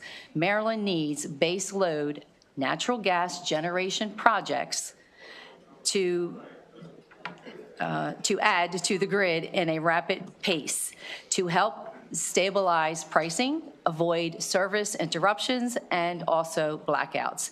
HB 1329 can change that trajectory. It will allow private invested-owned electric companies to construct, acquire, or lease and operate its own energy generation facilities in the state. I want to point out that they currently can do this as we sit here today, but they have not. I believe, and many agree as well, that it is a direct result of state and federal energy policies that primarily focused on wind, solar, and battery storage, which are intermittent, renewable energy resources, and excessive regulations have caused 24/7 base load plants to retire early with no reliable replacements. That is why HB 1329 is so important. It is focusing on today's energy crisis by allowing electricity suppliers to enter the energy generation space. To point out a few of the benefits in doing that, electric utilities are highly regulated by the PSC. They are currently invested in Maryland, which is a benefit to Marylanders because they know the industry. They can acquire the capital for the investment. And most importantly, they can expedite the construction process to 4 to 6 years rather than 10 to 12 years that we hear by the private industry. Both the invested-owned electric companies and the electric suppliers both have to still obtain a certificate of public convenience and necessity or the commission approval for the construction of the energy system. Many have been warning the legislature that our state needs to secure our own supply of electricity and to decrease our dependency on other states. PJM and NERC have been warning about the risk to our bulk power system due to early closures of the 24/7 baseload generation.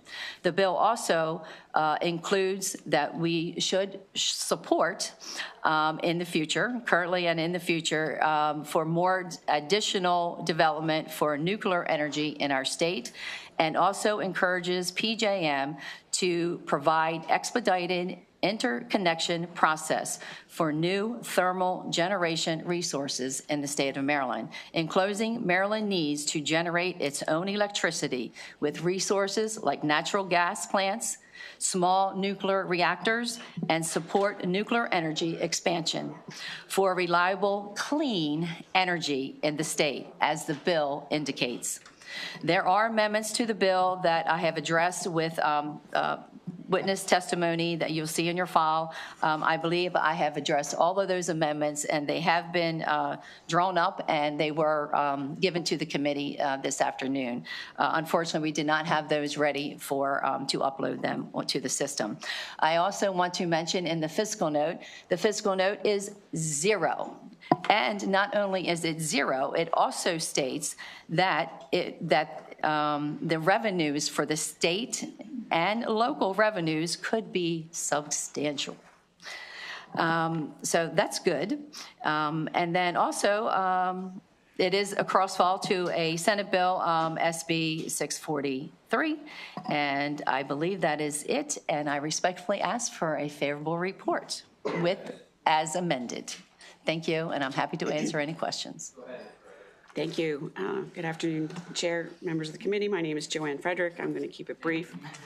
I will keep it brief. It's okay. I submitted significant written testimony, so I will just say that HB 1329 is a pro-jobs, pro-energy, pro-Maryland bill, and we urge a favorable report. Thank you. Seeing no further questions or no questions of this panel, we will now go to our one virtual, Miss Patty Hankins. Miss Hankins, you can start when ready. I saw you in here. Yep, I got you. Okay. Can't see you though. Okay. Hold on a minute. All right, holding. There you go. Go ahead. Okay, thank you. Chairman, Vice Chairman Crosby and committee members, I'm speaking today in favor of House Bill 1329. The rush to net zero is requiring PJM to order massive investment in new transmission systems. In July of 23, PJM ordered the Brandon Shores Retirement Mitigation Project, originally planned to cost $738 million. Earlier this month, PJM revised those costs to $1.5 billion. In December of 23, PJM ordered a $5.1 billion in new infrastructure, the 2022 Window 3 projects, which includes the Maryland Piedmont Reliability Project.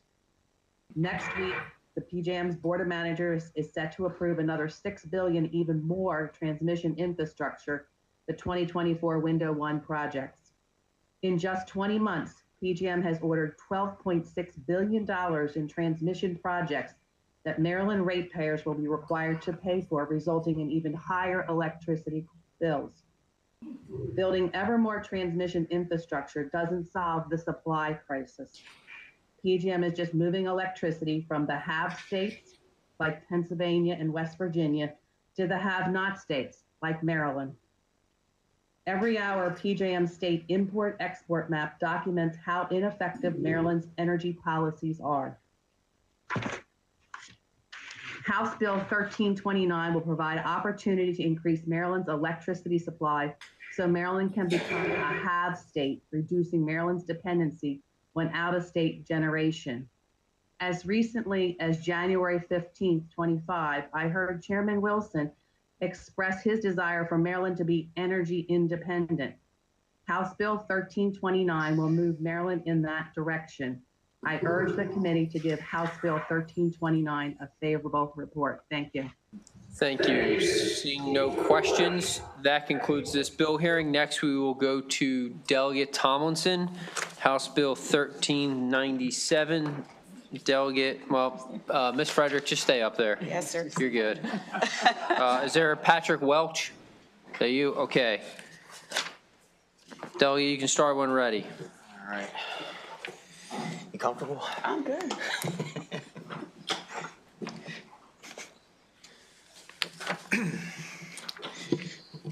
All right.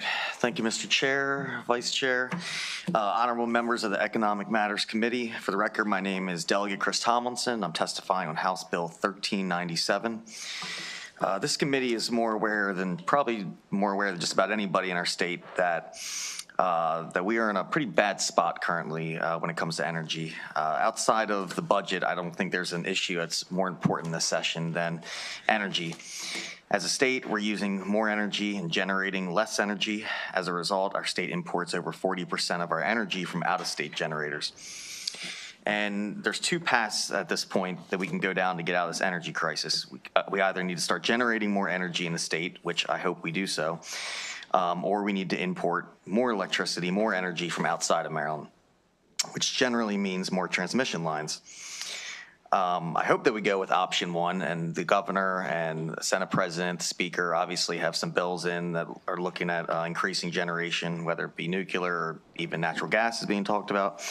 But in regards to the second option, if we're going to have to continue to import energy in from outside the state, we're going to have to look at a couple different options. That's why I'm bringing this bill forth.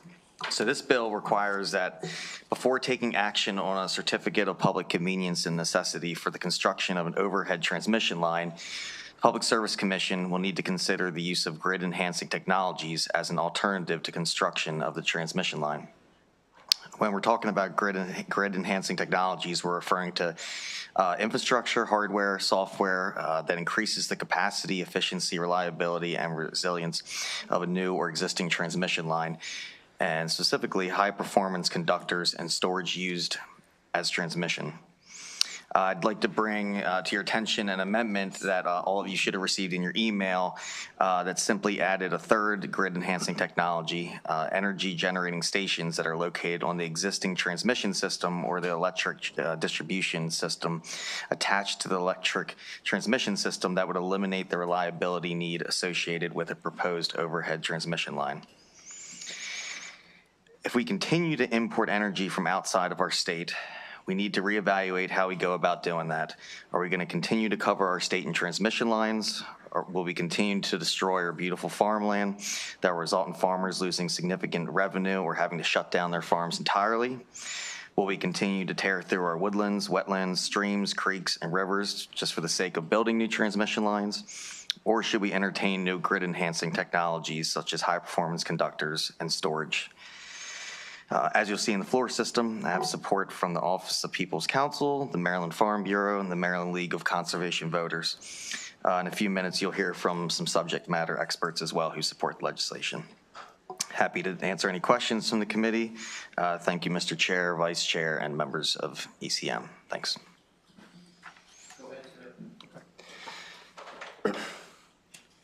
Chairman, Vice Chair, members of the Economic Matters Committee, thank you for allowing me to provide testimony on this matter today. My name is Patrick Welch. I'm an energy market professional representing the energy artisans in support of House Bill 1397. By way of background, the energy artisans provide a wide range of advisory, management, and support services for load and generation entities across the United States, with specific expertise in both the PJM interconnection as well as Maryland. We're based in Ellicott City with the majority of our members and partners residing in Maryland. In short, we're close to the impacts of energy policy for the state professionally and personally. My work revolves around the development, operation, and ownership of electric generating assets. I'm a builder of infrastructure. It's with that lens that I evaluate the effectiveness of practices, codes, and regulations contributing to a growing economy.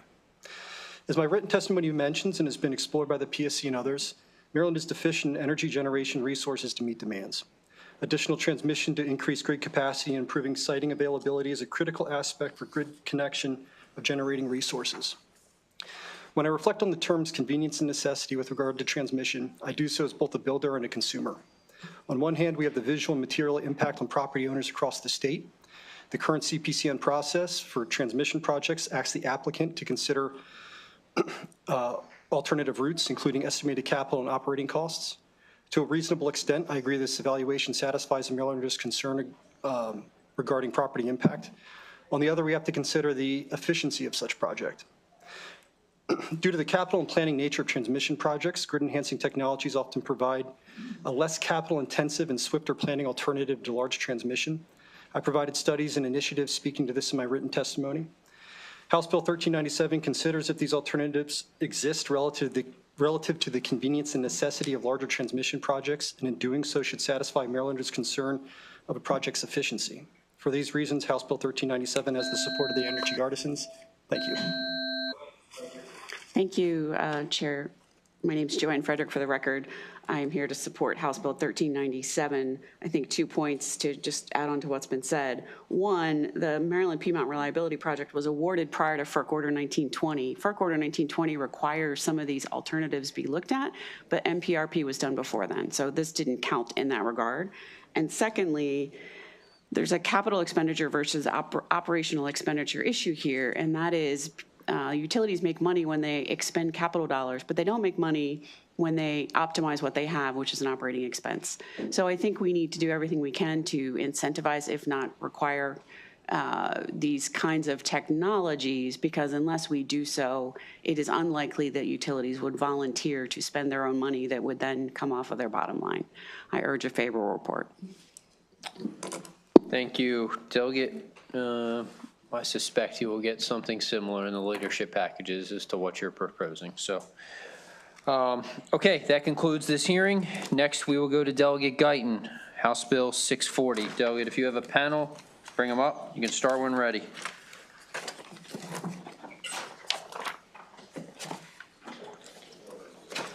Still on? Thank you.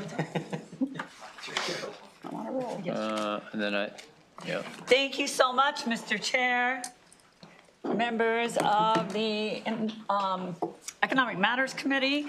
For the record, I'm Delegate Michelle Guyton. I represent District 42B in Baltimore County. And before I get started, I do feel like, because we're all friends here, I need to say a very happy birthday to the, I suppose, the regular delegate sitting in the corner, Delegate C.J. Wilson, who is sometimes chair, and our dear friend, Delegate Rogers, who's also a favorite of everyone's here. So happy birthday to both of you.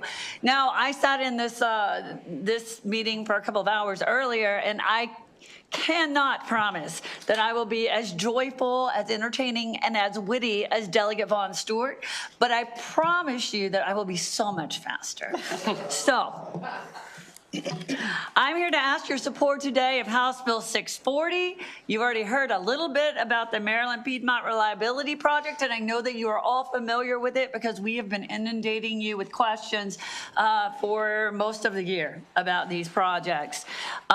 So the bill, this bill in particular, is introduced in response to the concerns raised by that, specific to conservation easements. Makes it a little bit different than what you've already heard today, right? The project that's proposing a new transmission line across Baltimore County, Carroll County, Frederick County, it may not yet be an issue in your district, but our concern is, and my concern is, that this might just be the tip of the iceberg, and it is something that we will be dealing with in Maryland going forward, and it would be really prudent of us to start putting some guardrails in place and some regulations in order to deal with it, particularly as it relates to conservation easements. I want to say that I learned almost everything I know, which is not that much, but I'm trying, from watching Delegate Charkoudian's videos on FERC, so thank you for that, and learning from these lovely people here. She's amazing. So if you have questions, ask Delegate Charkoudian. The proposed lines in this particular project, actually, I can wait. Oh, okay, nice. I'll stop. I promise it's going to be fast anyway.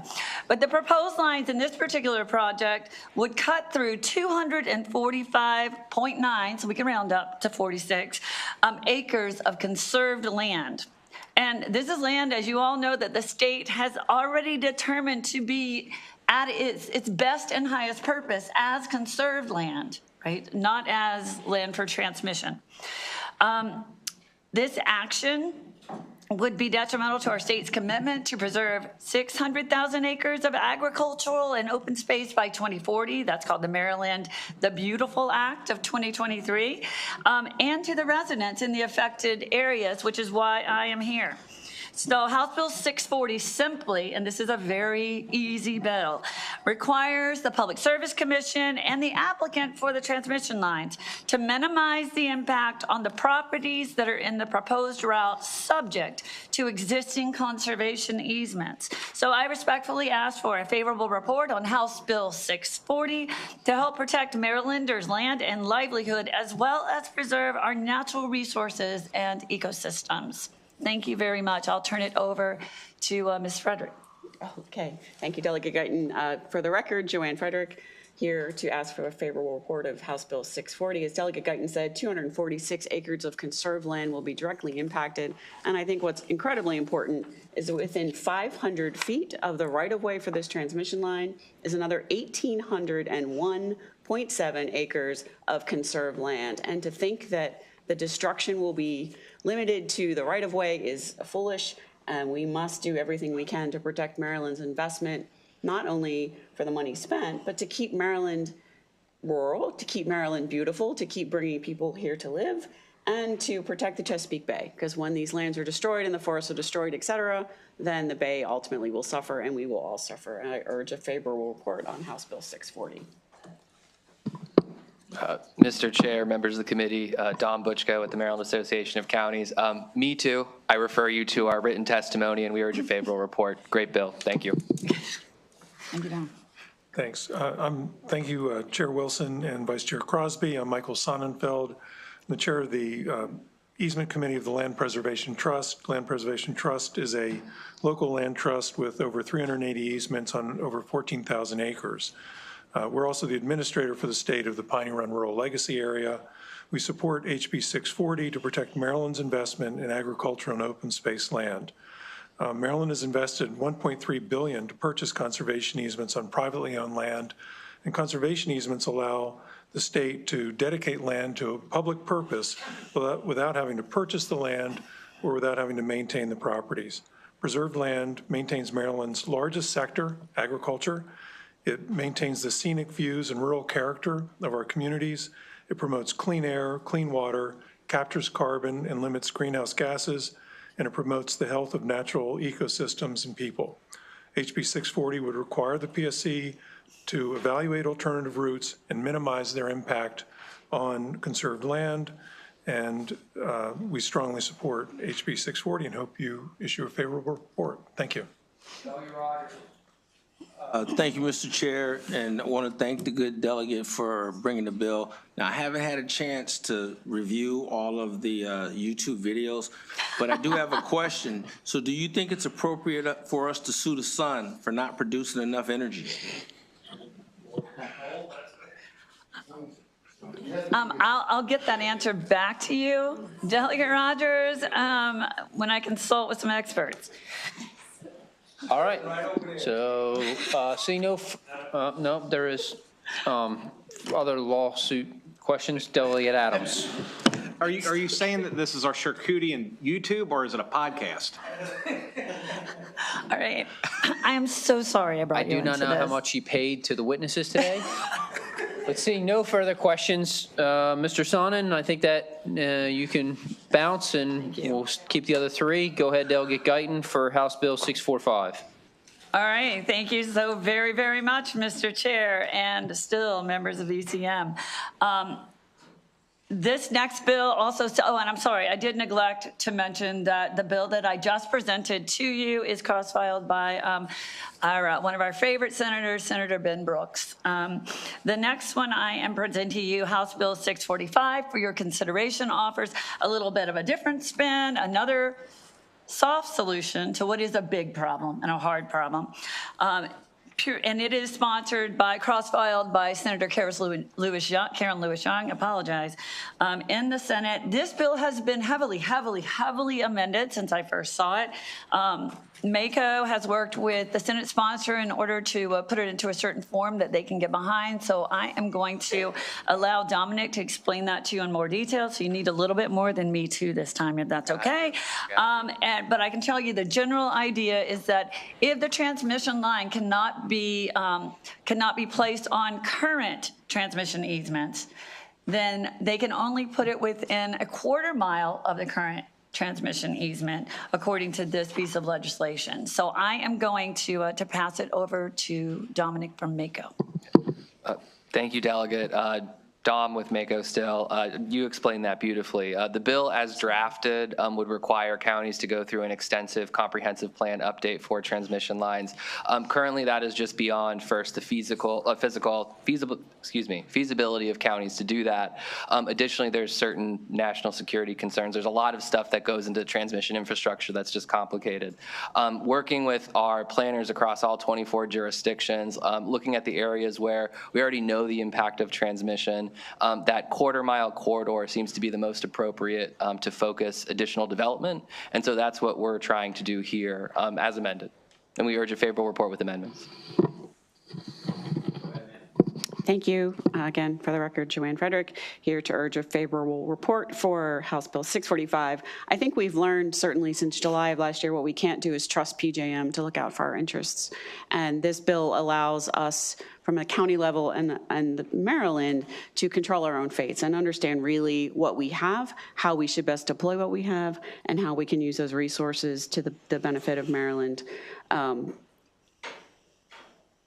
And for that reason, I urge a favorable report. Thank you. Delegate Weibel. Thank you, Mr. Chairman. I know you said the bill's been heavily amended. Does it still have the $386,000 fiscal note in year one? I do not believe so, but I don't know that we have a new fiscal note for this. This is for the original. No, this is from the original. Yeah, so I don't think we have a new fiscal We don't note, have. but there would be no fiscal impact on counties with this. Okay, that was the impact on the Maryland Department of Planning. Well, yes, so the answer would be no. There is no fiscal note now because we are not requiring the planning portion of the bill. We struck all of that. Okay, thanks. Thank you. The quarter-mile corridor that you spoke about, where did that come from? So MACO worked over the interim with both the energy industry as well as the administration on solar and a number of energy issues, talking with all 24 of our planners and kind of consulting what's the best way we can make this work. That's what they advised, that half-mile corridor. That's where you have a lot of the environmental analysis done already. That's where you already have a lot of the impacts accounted for, physically, everything else. And so that seemed to be the most appropriate, again, talking with our technical folks. But the energy stakeholders agree to that? I'm not sure. We'd have to go back with that. That's just consulting with our internal planners. Right. I know some of the utilities that I've spoken with definitely like that idea. Others are still mulling it over, so it depends on who you speak to. Yeah, I would definitely want to, who were those stakeholders, do you know? We've definitely spoke to BG&E briefly on it, as well as PEPCO, and I can go back and get some more. Please, yeah, I'd like to get their feedback on that. Thank you. Yeah. All right. Seeing no further questions, that concludes this bill hearing. Delegate, you can bounce. You two should stay. We're going to go a little bit out of order for efficiency. We'll start next two bills with Delegate Pippy. We'll do House Bill 651 first because both witnesses are already up there. You can start when ready. Thank you, Mr. Chairman. Delegate Pippy for the record here in support of HB 651. This bill is very simple. So the Public Service Commission has 5 members, and in that current legislation, it states that it should be broadly representative of geographic and demographic diversity, but does not define what that is. And so what this bill does, it says 1 commissioner has to be from Western Maryland, 1 has to be from Southern Maryland, 1 has to be from the Eastern Shore, 1 has to be from Central Maryland, 1 has to be from Capital Region, and it breaks down each of those regions by county. This is done in several other states, but it's to ensure that every inch of our state is considered when the Public Service Commission is making decisions that impact so many. So with that, I ask for a favorable. I'm happy to say this is a bipartisan bill, both in the House and in the Senate on the EEE committee. So I appreciate the committee's consideration. Thank you, Delegate Pippy, members of the committee, Joanne Frederick, again, for the record. So this, with this commissioner spread across the state, I think it provides fair energy policy, better siting decisions, and more public trust in the PSC. I can tell you from the, more than 1,100 people we represent that are currently struggling through the filing a petition to intervene in the Maryland Piedmont Reliability Project. People are terrified. They don't understand the process. They don't understand who to call. On top of that, of course, bills are going up, so we're getting those calls too, oh, by the way. And I think the more we can do to demonstrate and prove that the PSC represents all of the people across Maryland, the easier time we will have going forward. We do know there will be additional transmission projects coming, and we do need to do everything we can in our power to make sure that God help us, when it happens again, we're in a better stead. So with that, I urge a favorable report. MACO actually didn't take a position on this one. We took one on 657, but I hear the bill's great, so. Me too.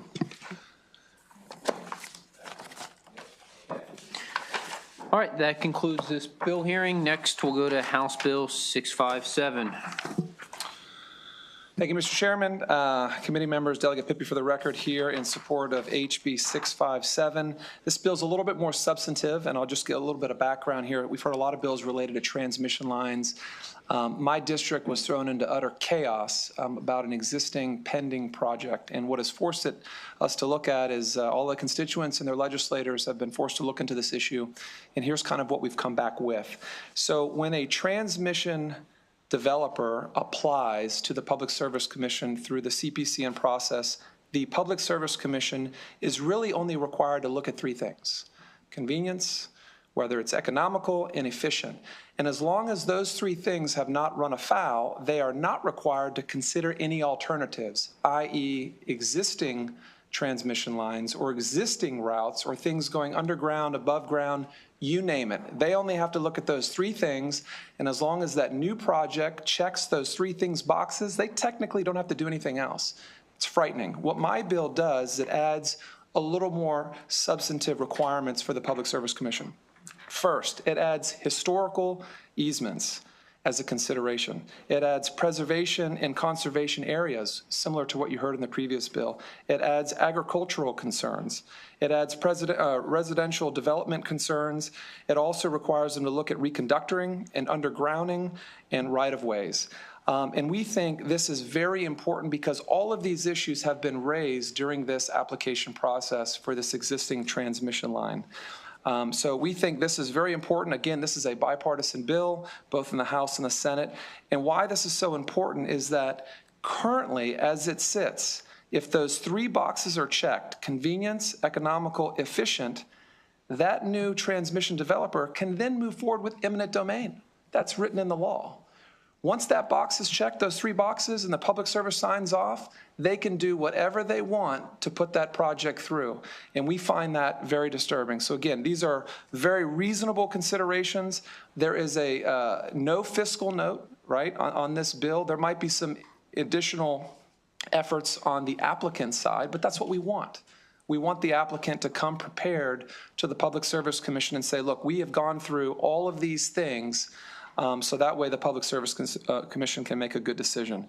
So with that, I ask the committee for your consideration and a favorable. Thank you. Mr. Chair, members of the committee, Don Butchko with the Maryland Association of Counties. I'm here in support of House Bill 657. This is another really good bill. The Piedmont project has really upended communities across 3 counties, but there's other projects very similar that are having impacts. This bill is substantial. It covers everything from housing to agriculture, and it just adds an additional level of analysis to the current CPCM process. Really important piece of legislation, and we urge a favorable report. Thank you. Again, my name is Joanne Frederick, Stop NPRP. Indulge me for just a moment on this one. Just to review some key facts, the NPRP, 67 miles long, 500,000 kilovolt transmission line, cuts through 3 counties. It'll clear cut 400 acres of forest, impact 50 acres of wetlands, cross more than 100 streams, permanently damage over 245 acres of conservation easements, including prime farmland. We learned last Friday afternoon, before a holiday weekend yet again, that it would also introduce 303 access roads that will fragment ecosystems and destroy land that has been protected for generations. These 303 access roads are 60 to 25 feet in width and will destroy another 140 acres in order to get the construction vehicles in to put this line in. So again, we need to explore and implement every potential solution we have in order to protect Maryland, else we'll become an energy wasteland, and that's not what any of us are interested in. I urge a favorable report. Thank you, Mr. Chair, and thank you, Delegate Pippy, for bringing this important bill here. You know, we've been talking about this since last summer. Is it not correct that as soon as we heard about this project, I'm glad you mentioned eminent domain. Wasn't that one of the first things that the company that won the ultimate contract said that, well, if we have to, we're just going to take their land? Sure, and I'll just exercise my legislative privilege of saying things on the record without recourse, right? But this company wouldn't answer any questions. Right. They kept having hearing after hearing after hearing, and thousands of Marylanders were asking them questions. What about this? They refused to answer questions. Refused. So, and then they put on their website, we'll just take it via eminent domain. I mean, So this is a result of the frustration that from dog catcher to U.S. Senator, every single elected official and from Frederick to Baltimore County has raised about this process. And what we have found in that process is just the lack of things that have to be provided. And so what this does is just ensures that the burden is on the state. You know, the Public Service Commission now is required to check these boxes to ensure what's best for, and everything in here has been something that has legitimately been raised. This project, the 70-mile project, was literally going straight through the heart of all these conservation districts. So you have liberal folks that may lean liberal, right, that are like, what the hell is this? It's going through bald eagle's nest. I mean, it was almost like there was no consideration for where they were going. They were just going for the straightest path to get to those Northern Virginia data centers. And so I think this is a very important piece of legislation that we have to make sure these things are explored prior to approving these massive projects. And it's a direct result of the application process, or lack thereof, of this existing transmission line that has impacted so many of us. Thank you for that answer. And just personal privilege, thank you, Mrs. Frederick, for being here all day and weighing in on this important issue. So I appreciate all the work you've done, and I thank you for your resources and your knowledge. So thank you. Delegate Harrison. Thank you. I may have missed it. Would this be retroactive, and could it